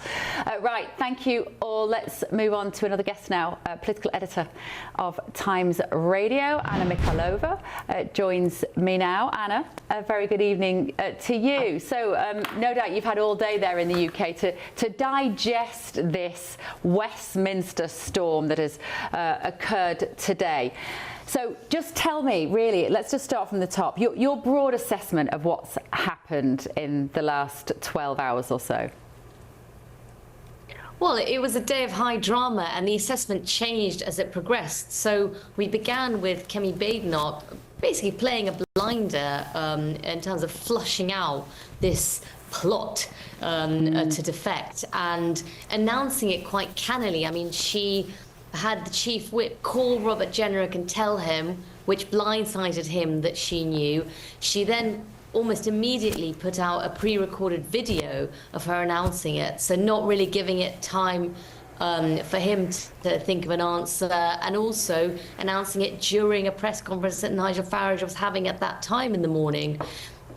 So he immediately faced questions from it, which was a bit awkward. But so the story at the beginning was even politicians who don't like Kemi Badenoch were acknowledging that she was acting decisively and pretty boldly in a way that a few months ago she just wouldn't have been able to do. Her position within her party has certainly strengthened. But the day finished off with a blistering attack after the defection was actually announced and it was confirmed that Robert Jenrick would be defecting. He admonished his former party and his fellow shadow cabinet colleagues. And it's sort of, you know, the truth of the matter is, as Nigel Farage has been emphasising, Jenrick was seen as the successor to Badenoch. He was seen as the most popular shadow cabinet minister in polling of Conservative members.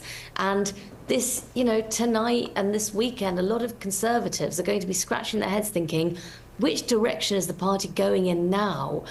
Because the prospect of uniting with Reform, which many members still thought might be a possibility, is basically off the cards, because the person most likely to have done that from within the Conservatives was Robert Jenrick. But I think, don't you, Anna, that there are a lot of people who are not members of political parties, who have never really, who've been, maybe you might call them as slightly promiscuous voters over the years. They might have voted for Nick Clegg when he was a Lib Dem. They might have voted for Cameron. They might have even voted for Tony Blair. All these sort of moderate, at least they look like they were moderate when they were running for election. People who might have thought, I hate this country, I hate that nothing works, I hate that what the Conservatives did, and I'm even more miserable under Labour. I'd quite like to vote for reform. But now they're seeing reform as Conservatives Mark II might end up looking back at the Conservatives and go, well, maybe we do just go for the option that we've had before. And I have to say, I, for one, thought Kemi Badenoch was fantastic today. I echo exactly what you've said. I thought the quality of a video was diabolical, and I think she should have got a better, if it was such an important announcement, she needed someone with a video camera to at least go into a front room and do a video for her. But as you said, maybe she just didn't have the time. If the clock was ticking and this was going to get out, that she had no time. But where does it leave the Conservative Party now, Anna? As you say, maybe he is a loss to them.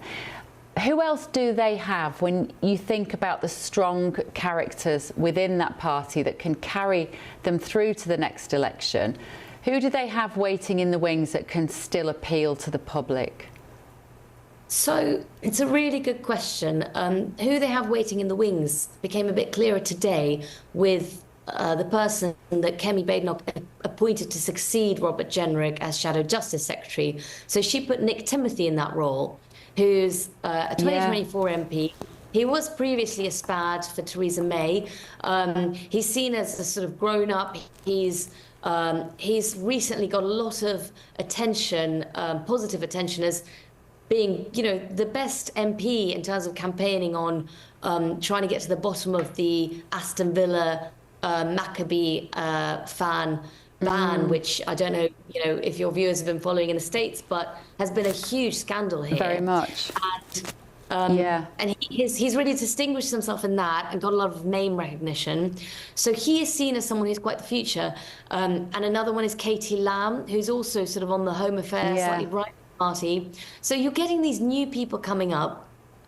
Interestingly, those are two MPs that Labour have started really attacking and name-checking. So you can see that Labour probably sees them as possible future contenders. But, you know, where does it leave the Conservatives? Jenrick today, when he was announcing his defection, he said that the two main parties are rotten. So he's saying that they're beyond repair.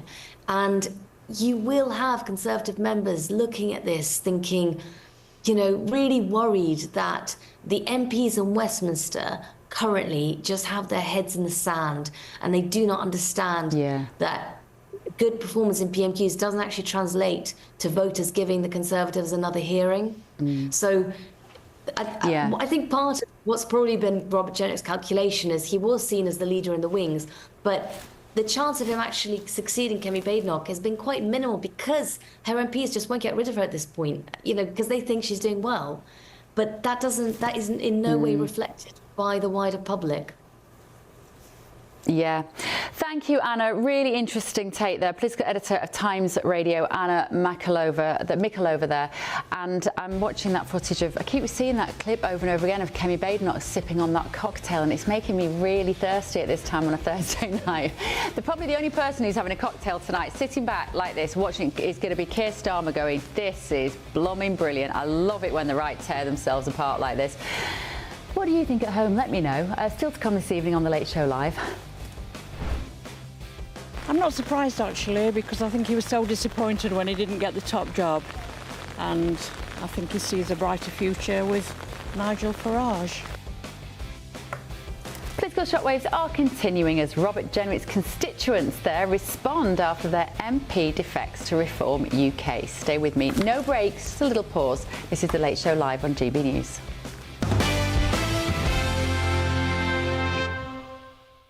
This is one more rat leaving a sinking ship. The Conservatives have run out of ideas and Reform only have bad ones. Didn't take him long, did it? He was bound to be out there Liberal Democrat leader Ed Davey hitting out at Nigel Farage and Reform UK following the defection of Robert Jenrick. With me now is former Liberal Democrat councillor Matthew Hulbert. Matthew, apologies there for criticising your leader. It's a fake apology. I think he's a bit of a wally. And on moments like this, when he comes out, and honestly, you just knew that he was waiting in the wings to just have a go at them, didn't you? Go on, what do you think about all this, Matthew? Probably very similar to Ed Davey. Well, great to be with you, Bev. Yeah, I mean, it was good to see Ed out and about today, and he said exactly what I thought he would. And I think my take on today is that, you know, another rat has left a sinking ship that is the Tory party and gone to a vessel which, yes, may be afloat in reform, but which doesn't apparently mind having rats jumping aboard. And I think it'll be Britain that suffers when one of these rats bites, and we all need a tetanus jab, so to speak, if reform ever enter government. Well, Robert Jenrick was, as Farage said today, one of the most popular members of the Conservative Party in polling. He would come out top. So he's presumably an asset, is he, to the Reform Party? Well, one of the things that just amazed me today, and I don't think it's been commented on enough, was that he spent much of his speech absolutely laying into the Tory party's time in government as if he was some kind of passive observer, some kind of commentator. Yeah. No, he was a senior minister during much of those years. And I would argue that at least partly, the record that he trashed was his own.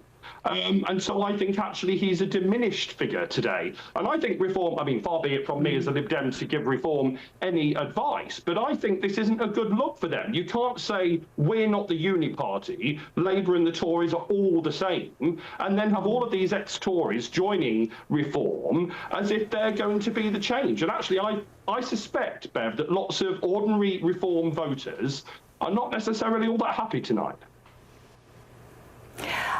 I agree with you, Matt, actually, and I think it was a mistake for Jenrick to come out and spend so much time attacking the Conservatives, because as you've seen my reaction tonight, every time I hear that speech, I don't want to go, it was you. You are literally that person who's made that. What are you talking about? There's this strange, like, detachment. It's like multiple personality disorder. He suddenly becomes someone else and doesn't think he was that person.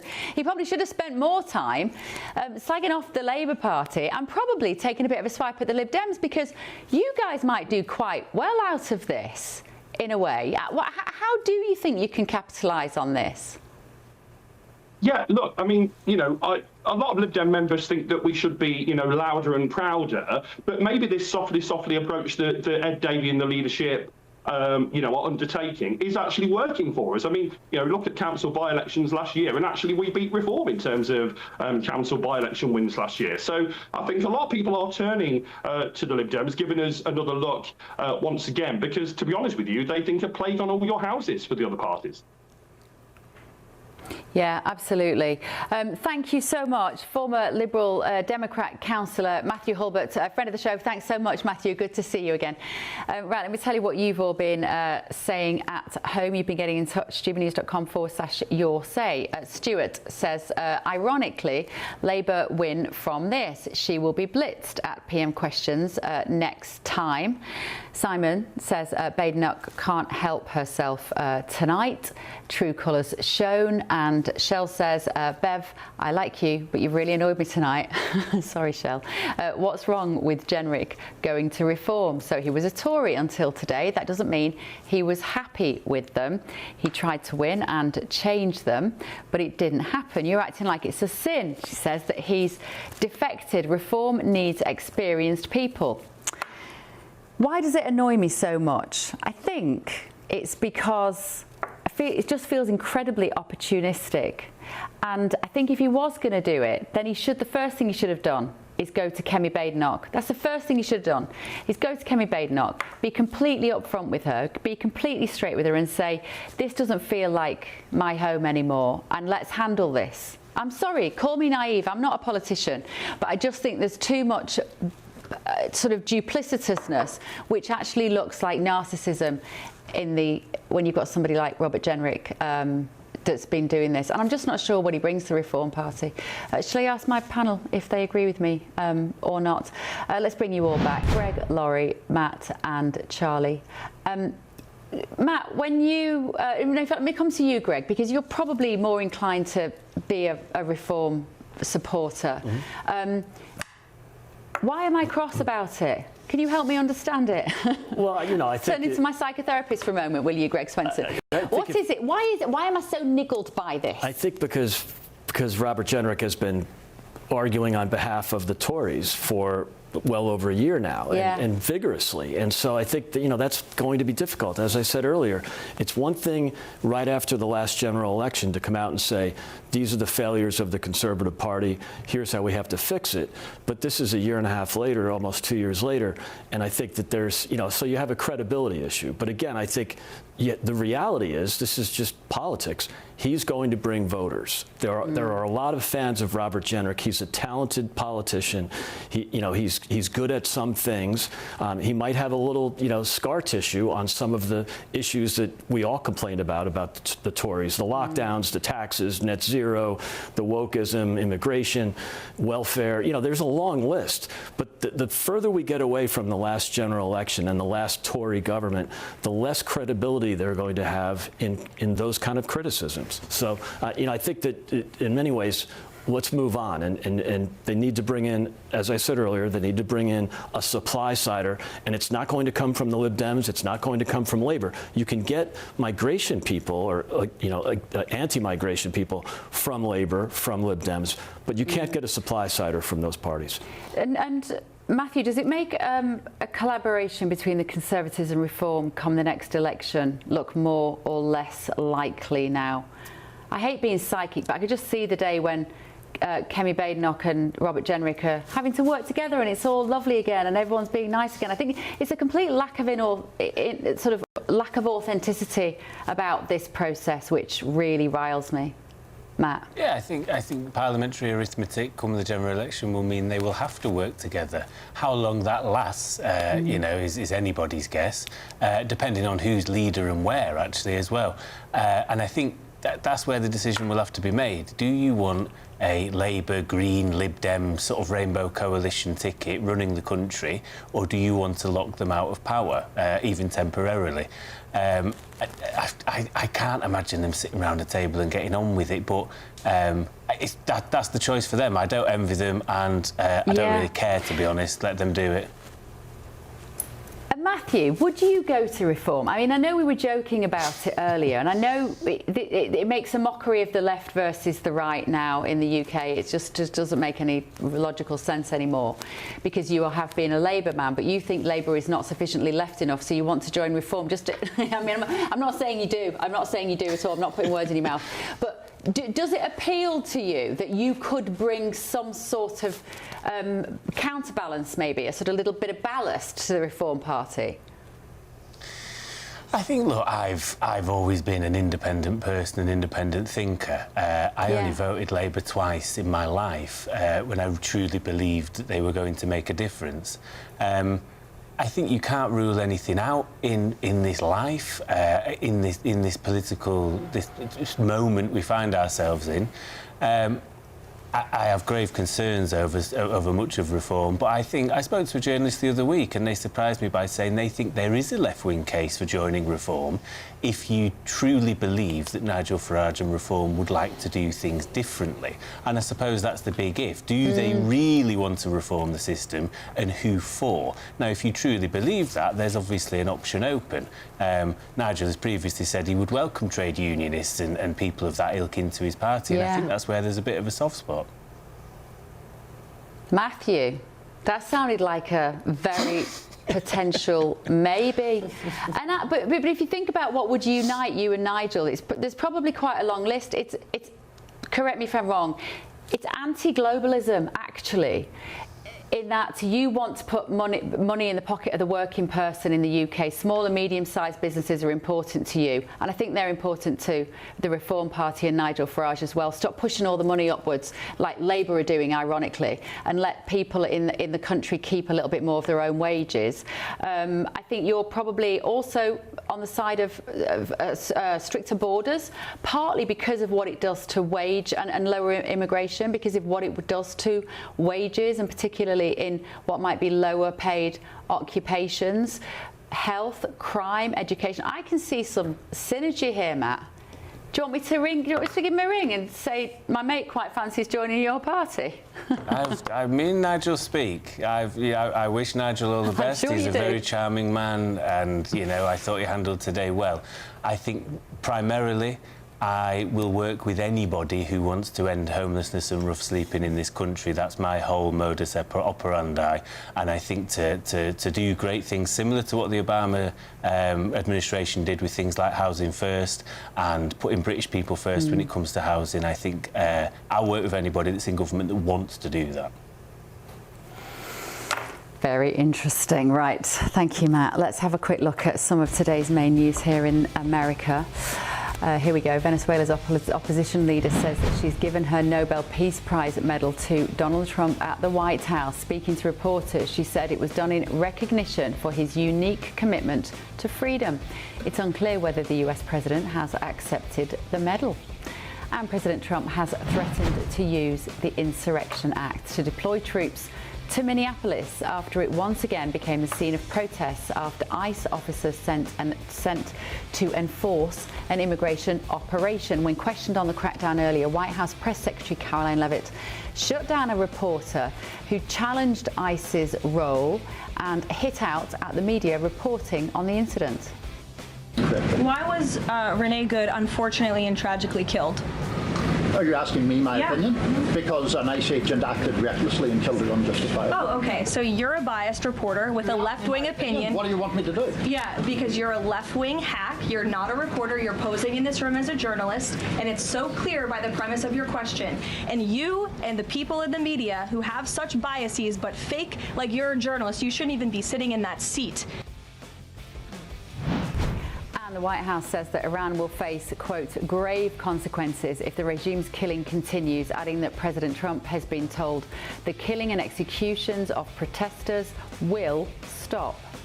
The president and his team have communicated to the Iranian regime that if the killing continues, there will be grave consequences. And the president received a message, as he revealed to all of you and the whole world yesterday, that the killing and the executions will stop. And the president understands today that 800 executions that were scheduled and supposed to take place yesterday were halted. And so the president and his team are closely monitoring this situation, and all options remain on the table for the president.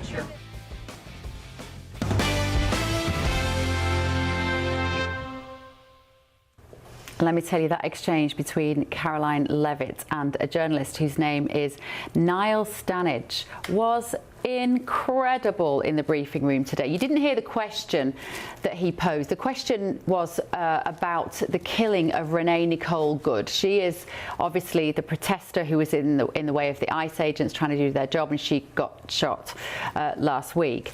And he posed the question in a way that was incredibly loaded, and that was what was use the word triggering for Caroline.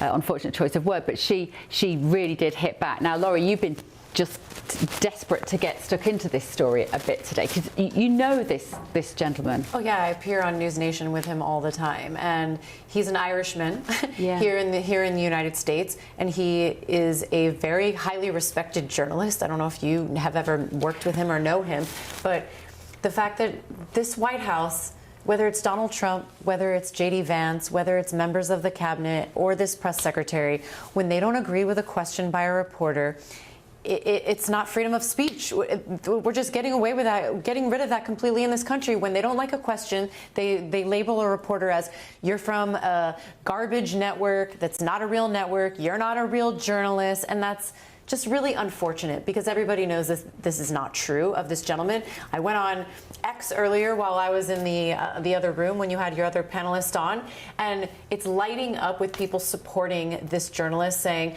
I wish that more reporters had the gall and you know, the courage to ask these questions that he's asking. And then people over in Europe are saying it took a European to ask the questions that most American journalists are afraid to ask in that briefing room. And so that's what I'm seeing. I'm proud of him that he asked the question, and I don't think that any press secretary should target and go after a journalist because they don't like the question that they are asked.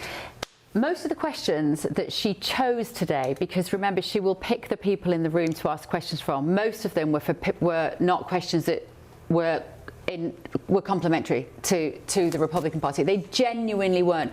Most of the people in that room are challenging her. I think her objection was the way that he had phrased the question, which showed, and I think she was right, that he disagreed with the killing of Nicole. And most people in this country do agree with what ICE is doing and the way that she was killed. I don't know if you can say that, though. I mean, her own father-in-law came out and said she shouldn't have been there, and he didn't think that the police just because she was there doesn't mean that she deserved to be killed. No one's saying that. This argument is absurd. We're not saying no one's arguing that. I think it's clear that she broke the law and was in the process of breaking another law, which is assaulting a federal agent. So it was a loaded question. I love Caroline Leavitt. That might not surprise you. I'm a man of the right. But, I think, Bev, you were in the room today, I would imagine. So, and you're right. I think the questions aren't always favorable to President Trump, but the absolute loaded question. I mean, I thought the BBC today came out with another great one. The Minnesota man shot by ICE. Now, by the time that gets a few million views and it's corrected that it wasn't a Minnesota man, it was an illegal migrant with a couple of convictions on his record, criminal convictions, that's bias. That's really left progressive bias. And sorry, it's just not right. Talk over you. Good for her for bouncing. The strange thing about this guy that she had a go at today, Niall Stanage, I've obviously upset him at some point because I'm pretty much blocked by him on X. So I don't quite know why. I get a limited profile and I can't comment on his stuff and I can't retweet it and I can't say anything about it. He's obviously one of those people who doesn't want the debate. I'm sorry, if anyone who's blocked me on Twitter, they didn't want to, whatever it was that I've said that's upset him, he obviously didn't want to debate it. What I thought was interesting, I've never really seen it before in the press room, was that when he asked a question, Caroline asked him a question back. So she gave him an opportunity to explain, and she said, why do you think she didn't deserve to die? And then he just doubled down on it. But because she didn't like it, that's how she responded. She didn't like his response. So again, and yesterday Donald Trump went after an ABC reporter and said that he wasn't a real journalist, that he was a horrible person, went after him, and then he went on News Nation last night on Leland Vitterd's show on Balance and said, and then afterwards when the cameras were off, Donald Trump came over to me and was like, oh, Jonathan, I was kidding around, you're a good person, whatever. So a lot of this is theatrics. There is some theatrics, but I think she was absolutely genuine today. I mean, she didn't like the question. She was upset. Saw that. But she also was holding up pictures of some of the immigrants, the criminals that ICE have rounded up. And she was like, these are the people that these activists are trying to keep in this country. And there's hundreds of them, hundreds of illegal migrants with the most awful crimes against them. And she's saying this is what ICE is trying to do, get these people out of our country. But that's okay, isn't it? I never said that. But is it okay to try and get those people out of the country? What the people of Minneapolis and the state of Minnesota are very upset about is that how ICE is just coming into their towns and rounding up U.S. citizens and going into Targets and going on campus of a high school, of schools. There was a peaceful march by high school students today. Last week, the high school, Roosevelt High School, who ICE agents in Bonfiglio showed up at, was closed for Thursday and Friday. So it's disrupting people's lives, especially kids that deserve to have an education and go to school when schools are closed, and now they're upset about what's going on their school campuses that they've taken to the streets. Of course, the governor, Tim Walz, closed the schools. That was a little more drama that he could lean on. But remember, this is something that's happening in states where they're cooperating, where the local law enforcement is cooperating. ICE is in Florida, ICE is in Texas, ICE is in Louisiana. And that's what everyone is saying. Why aren't they going to Florida? Why aren't they going to Texas? And the next state they're going to is the state of Maine. Because that's a horrible, I think they're playing the dangerous place. Unfortunately, we have to move on from this very good debate to go talk about Robert Jenrick again, I think. It's still to come this evening. This from the Reform UK conference. He hasn't changed his mind, has he? We can't find him.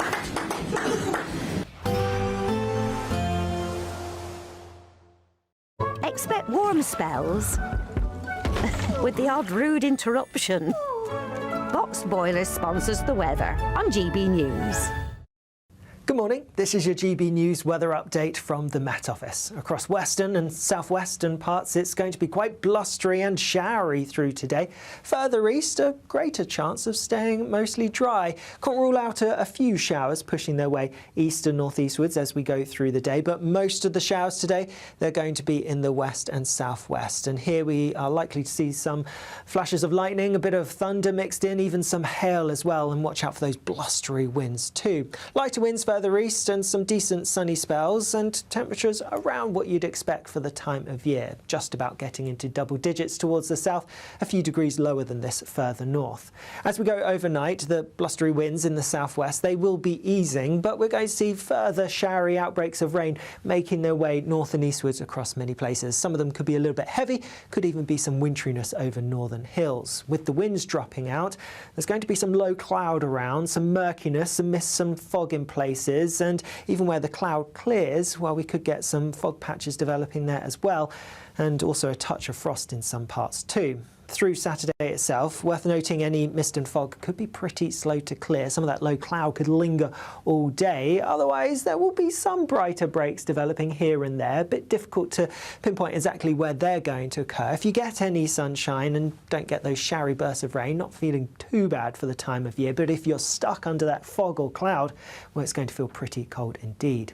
Again, into Sunday, there could be some fog around, and this could be quite long lasting. Also worth noting the potential for some damp weather across some central eastern parts of England, but signs as we go through into the afternoon of a bit of sunshine developing across parts of East Anglia and Kent, and also further west some sunshine breaking through across parts of Northern Ireland, Scotland and Western Wales. Temperatures similar to Saturday really, if you're stuck under the cloud, feeling pretty cold again. Bye-bye. Expect warm spells with the odd rude interruption. Boxed Boilers sponsors the weather on GB News.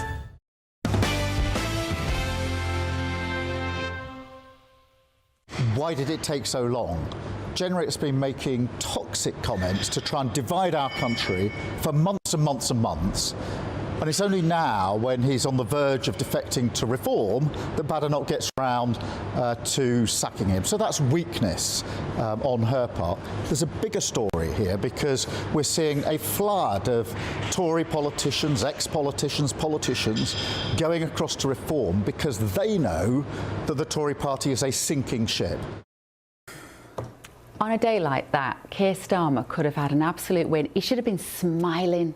Why is he looking so serious? He should have been laughing at them. Much more powerful Prime Minister. To just laugh at them and go, look at them. Absolute shower of shame. Look at them. That's what he should have been doing there. Not looking all so earnest, and she didn't sack him. No. Anyway, welcome back to the Late Show Live.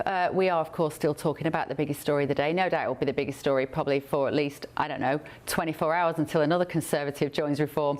Sir Keir Starmer, as you've just heard, is accusing the Conservatives of losing control of their own MPs as they bleed support to reform. Let's talk now to former Conservative Minister Kevin Foster. Kevin, thank you so much for joining me. Do you think Keir Starmer missed a trick there? He could have just laughed at them, couldn't he, and made a lot more political capital, and actually made the public like him a bit more on a day like today? Absolutely, Bev. I found Keir Starmer's response extraordinary. The idea that it took so long to sack someone who's plotting in the camp. Well, hang on, it's about 2 months ago that Downing Street briefed out Wes Streeting was about to challenge Keir Starmer. And Wes is still in the cabinet as of today. In fact, he was doing the media round this morning, along with others we know who clearly have designs on replacing Keir, and not after the next general election, well before it. So I think it was an extraordinary response from him that, as you say, missed a chance to be a bit more light-hearted and perhaps just say, well, look, I'm getting on with the job, and leave the two parties on the right to rouse. So quite extraordinary, and also very unself-aware, given we all know that actually probably the National Party leader that's most likely to be fired this year is Keir Starmer.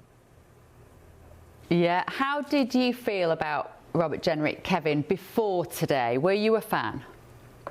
Yeah, I was part of his campaign when he stood to be leader of the party. I'd supported him, listened to him speak several times, gone to some of the events, and, the sort of rubber chicken circuit he was doing.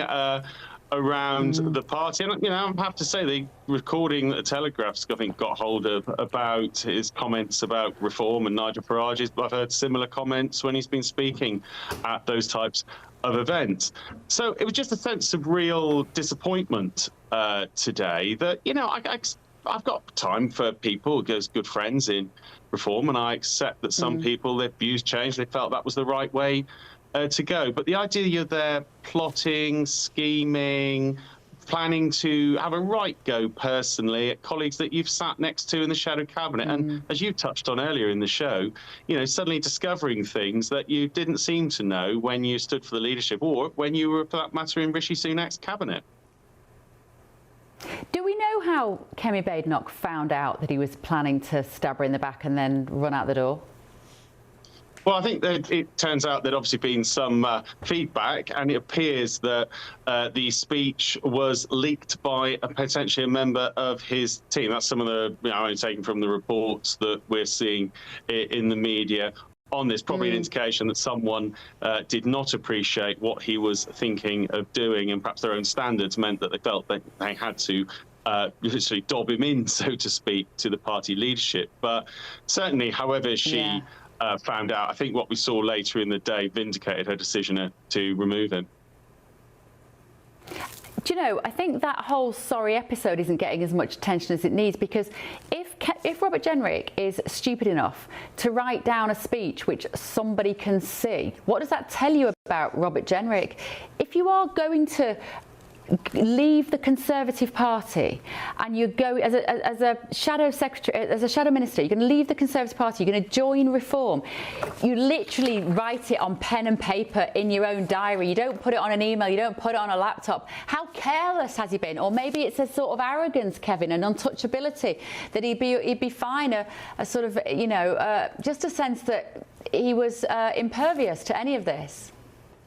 Yeah, it could be. It certainly speaks of being somewhat sloppy with the details, and also touched on already, it says that not everyone in his close circle was as signed up to what he was doing. And it does feel, I think, for many people there watching this, and people who've had confidence and trust in Robert, like me, that there he was plotting away. And the message I'll give to some Reform members is, you might be happy today, but if he's happy to do that to people he'd worked with closely for about 10 years or 20 odd years he'd been in the party, then do you know what? He'll be prepared to do it to you as well, and perhaps ultimately to Nigel Farage. Yeah, absolutely. Thank you so much, Kevin. It's really interesting. I enjoyed that conversation. Former Conservative Minister Kevin Foster there. You've been getting in touch on Your Say. They've put them in the auto queue for me, because apparently I'm getting a bit of a kick in. Neil says, usually love your shows, Bev. Thanks, Neil. But your attacks against Jenrick are way over the top. If you're trying to turn voters away from Reform, you're doing a great job. No, I'm not trying to turn you away or to Reform. I think my issue, well, I've explained it before, but I don't want a Reform Party that's full of ex-Conservatives. I certainly don't want them full of them who were the key protagonists during the pandemic, because frankly, if anyone's going to vote for Reform, it's because the principles which were thrown out during that period of time are what worry me enormously. I mean, it started on Monday with Zahawi, a man who thought that children should be allowed to override their parents' wishes about taking an injectable treatment. Now, it doesn't matter whether you think those injectable treatments are good or bad, that's irrelevant. It's the principle of it. And I need to know, is he that man?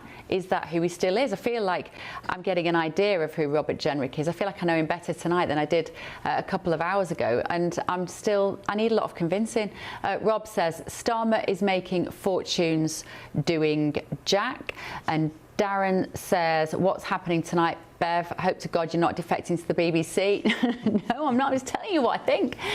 Ralph says, Reform might have to do a deal with the Tories, but politically they must try to win a majority first. Greg Swenson, why are people so cross with me tonight? I think people like Robert Jenrick. He was popular. And so I think that, as I said earlier, I think he'll bring voters over to Reform. And so you might not like everything he did. I thought he might have laid off a little bit on the criticisms of the Tories today. That would maybe think forward, think about saying good things about Reform instead of saying bad things about the Tories. So, because it sounded a little two-faced. But I think people are defending him because they want to win. And sometimes you have to have coalitions to win. It might be a little too early for the Tories and Reform to do a deal, but ultimately they're going to have to do something. Charlie, the problem is now it just looks like the old uni party as well. A lot of people who wanted to vote for Reform were looking for fresh, they were looking for new, radical, anti-establishment, maverick, forward-thinking.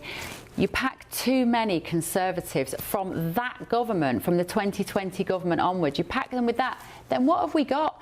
Is there space for more of them now? There'll be some Conservatives tonight, Charlie, I'd be interested to know who you think they might be, who will be really frustrated because this lot have basically done speedy boarding and they've got on there already. And there's a point at which Farage will have to say, I'm sorry, the doors are closed. We just can't take any more of you. Who may they be, Charlie? Well, I imagine there'll be a number of MPs that probably became MPs back in 2019 under Boris Johnson that lost their seats. That was the Red Wall area. That was the area that voted for Brexit, which communities didn't just vote for Brexit because they wanted to leave the EU. It was their message to Westminster to say then, you know, think about us as communities. You've left us behind. You're too entrenched in all of these committees and the gravy train in Brussels. But what about is happening here in Burnley, for example? You know, so I think there'll be a lot of people there that want to become MPs. But that's the challenge of Reform. You're absolutely right.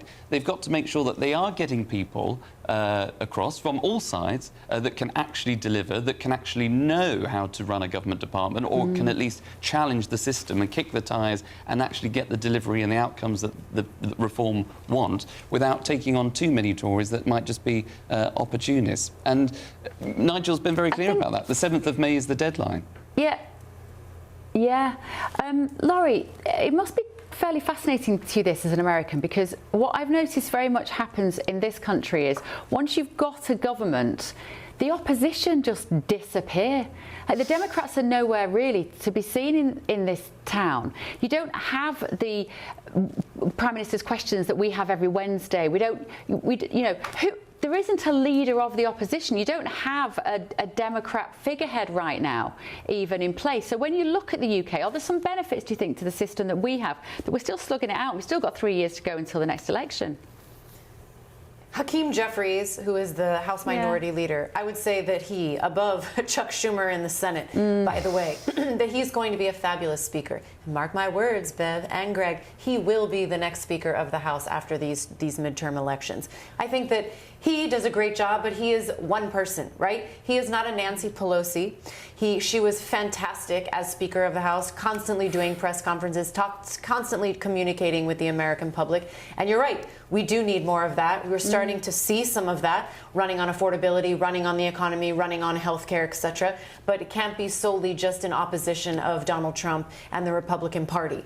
That's not a message. And so they've got to get better about that. But yes, I'm quite fascinated by what's happening. Quite fascinating that we're spending 2 hours of the entire show basically talking about this as well. Never seen that happen before, so bravo. Yeah, I'm sorry if we may have squeezed every inch of debate out of this topic tonight, but it does speak to, Matt, the fact that it is potentially so seismic. And actually that is a benefit of the British political system, is because tonight, or this morning as it is there as we edge towards 2 a.m. in the UK, people are already picturing the next election, which is extraordinary, really, if you think about the mindset of politics. I wonder whether that does us some harm, though, in a sense, because, as you say, sometimes not a lot of stuff gets done, Matt. Of course it does, and I think this is partly because we've chopped and changed leaders in recent years, and therefore I think the position of Prime Minister, regardless of who's got it, is becoming largely impossible, and the demands are becoming greater because of the state the country's in. I think probably people are wanting the next election soon because Labour have been totally disappointing. I can say that as a Labour person. I've been totally disappointed by the majority of the 18 months that we've had. So I think people are wishing time away to go, can we try something else? Well, I think that something else might be Matt Torbett joining the Reform Party. Matthew, do you want to give me will you promise me the exclusive when you do make the announcement? I can't promise anything to anybody, Bev. I'm getting on with things every day. Can I? Smells like he's moving. Doesn't it? Come on, Charlie, last word. Just to add to that, because you're absolutely right. I think the focus now is about the next election, and whether you think that there are all your listeners that have messaged in that are criticising that there are too many Tories or there's not that kind of right person that's joining Reform, all of that will fade away, because what the two defectors this week, both Nadine Zahawi and Robert Jenrick, have made it very clear the next election is either going to be Nigel Farage as Prime Minister or Keir Starmer, or whoever is the Labour Party leader. So the choice is clear. It's Reform versus the Tories. Reform versus Labour.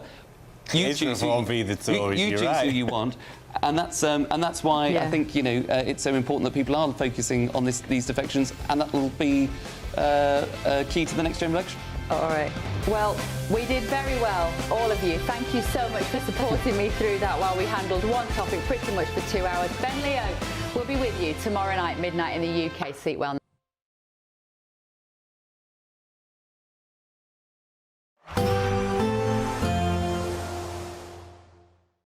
Today, clouds overhead, total zen within. Boxed Solar sponsors the weather on GB News. Good morning, this is your GB News weather update from the Met Office. Across western and southwestern parts it's going to be quite blustery and showery through today. Further east, a greater chance of staying mostly dry. Can't rule out a few showers pushing their way east and northeastwards as we go through the day, but most of the showers today, they're going to be in the west and southwest. And here we are likely to see some flashes of lightning, a bit of thunder mixed in, even some hail as well, and watch out for those blustery winds too. Lighter winds further east and some decent sunny spells, and temperatures around what you'd expect for the time of year, just about getting into double digits towards the south, a few degrees lower than this further north.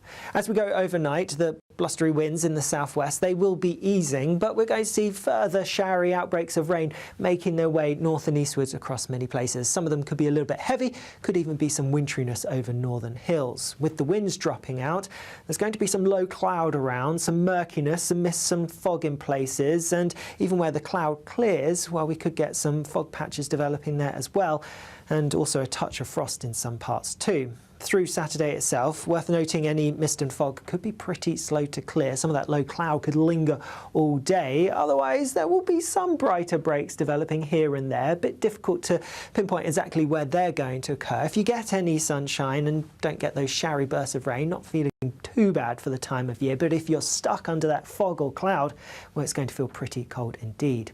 Again, into Sunday, there could be some fog around, and this could be quite long-lasting. Also worth noting the potential for some damp weather across some central eastern parts of England, but signs as we go through into the afternoon of a bit of sunshine developing across parts of East Anglia and Kent, and also further west, some sunshine breaking through across parts of Northern Ireland, Scotland and Western Wales. Temperatures similar to Saturday, really. If you're stuck under the cloud, feeling pretty cold again. Bye-bye. Today, clouds overhead, total zen within. Boxed Solar sponsors the weather on GB News.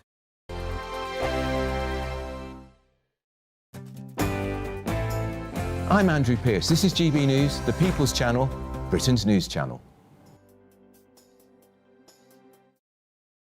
Westminster's full of talk, but out here, it's the real world. Am I allowed to talk then? No, that's it. This is where it matters, real people and real lives.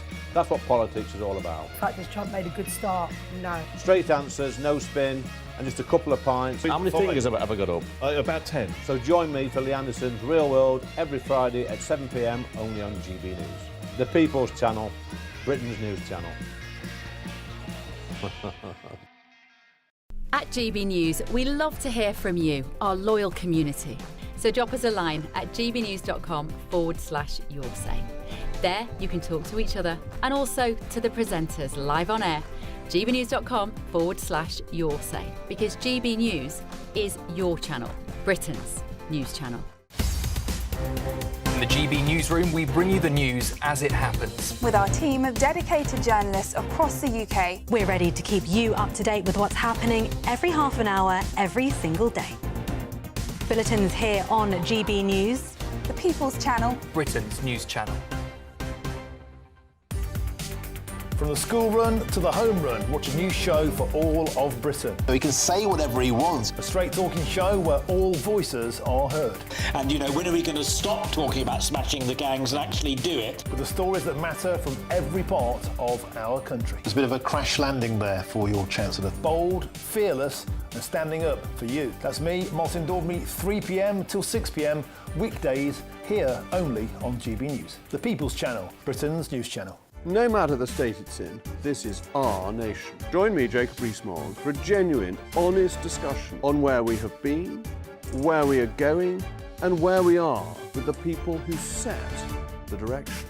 Tune in to State of the Nation every Monday to Thursday, 8 to 9 o'clock. Only on GB News. Britain deserves a newsroom that puts the facts and your voice first. Well, and that's what you get on GB News. Lively debates, lively conversation. And we're not afraid to hold power to account.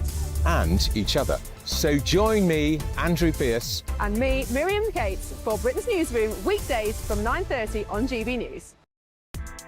Join me, Nana Akwe, for an informative, interactive news programme with a difference. It's fun. No, he didn't say that, Dave. I'm so surprised. I think there's an element of truth to that. Join me from 3 p.m. every weekend, only on GB News, Britain's news channel. I'm Michael Portillo. This is GB News, the People's Channel, Britain's news channel.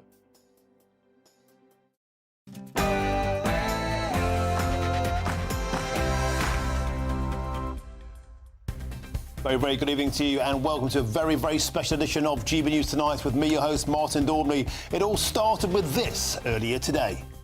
This morning, I removed the Conservative whip from Robert Jenrick after dismissing him from the shadow cabinet. Seemingly out of nowhere, Kemi Badenoch sacked Robert Jenrick from the shadow cabinet. But then it all ended with this. Britain is broken. Britain needs reform. And reform needs you. Yes, just this afternoon, Reform UK unveiled Robert Jenrick as their latest defector and their 6th MP, a move that could signal the end of the Conservative Party as we know it. And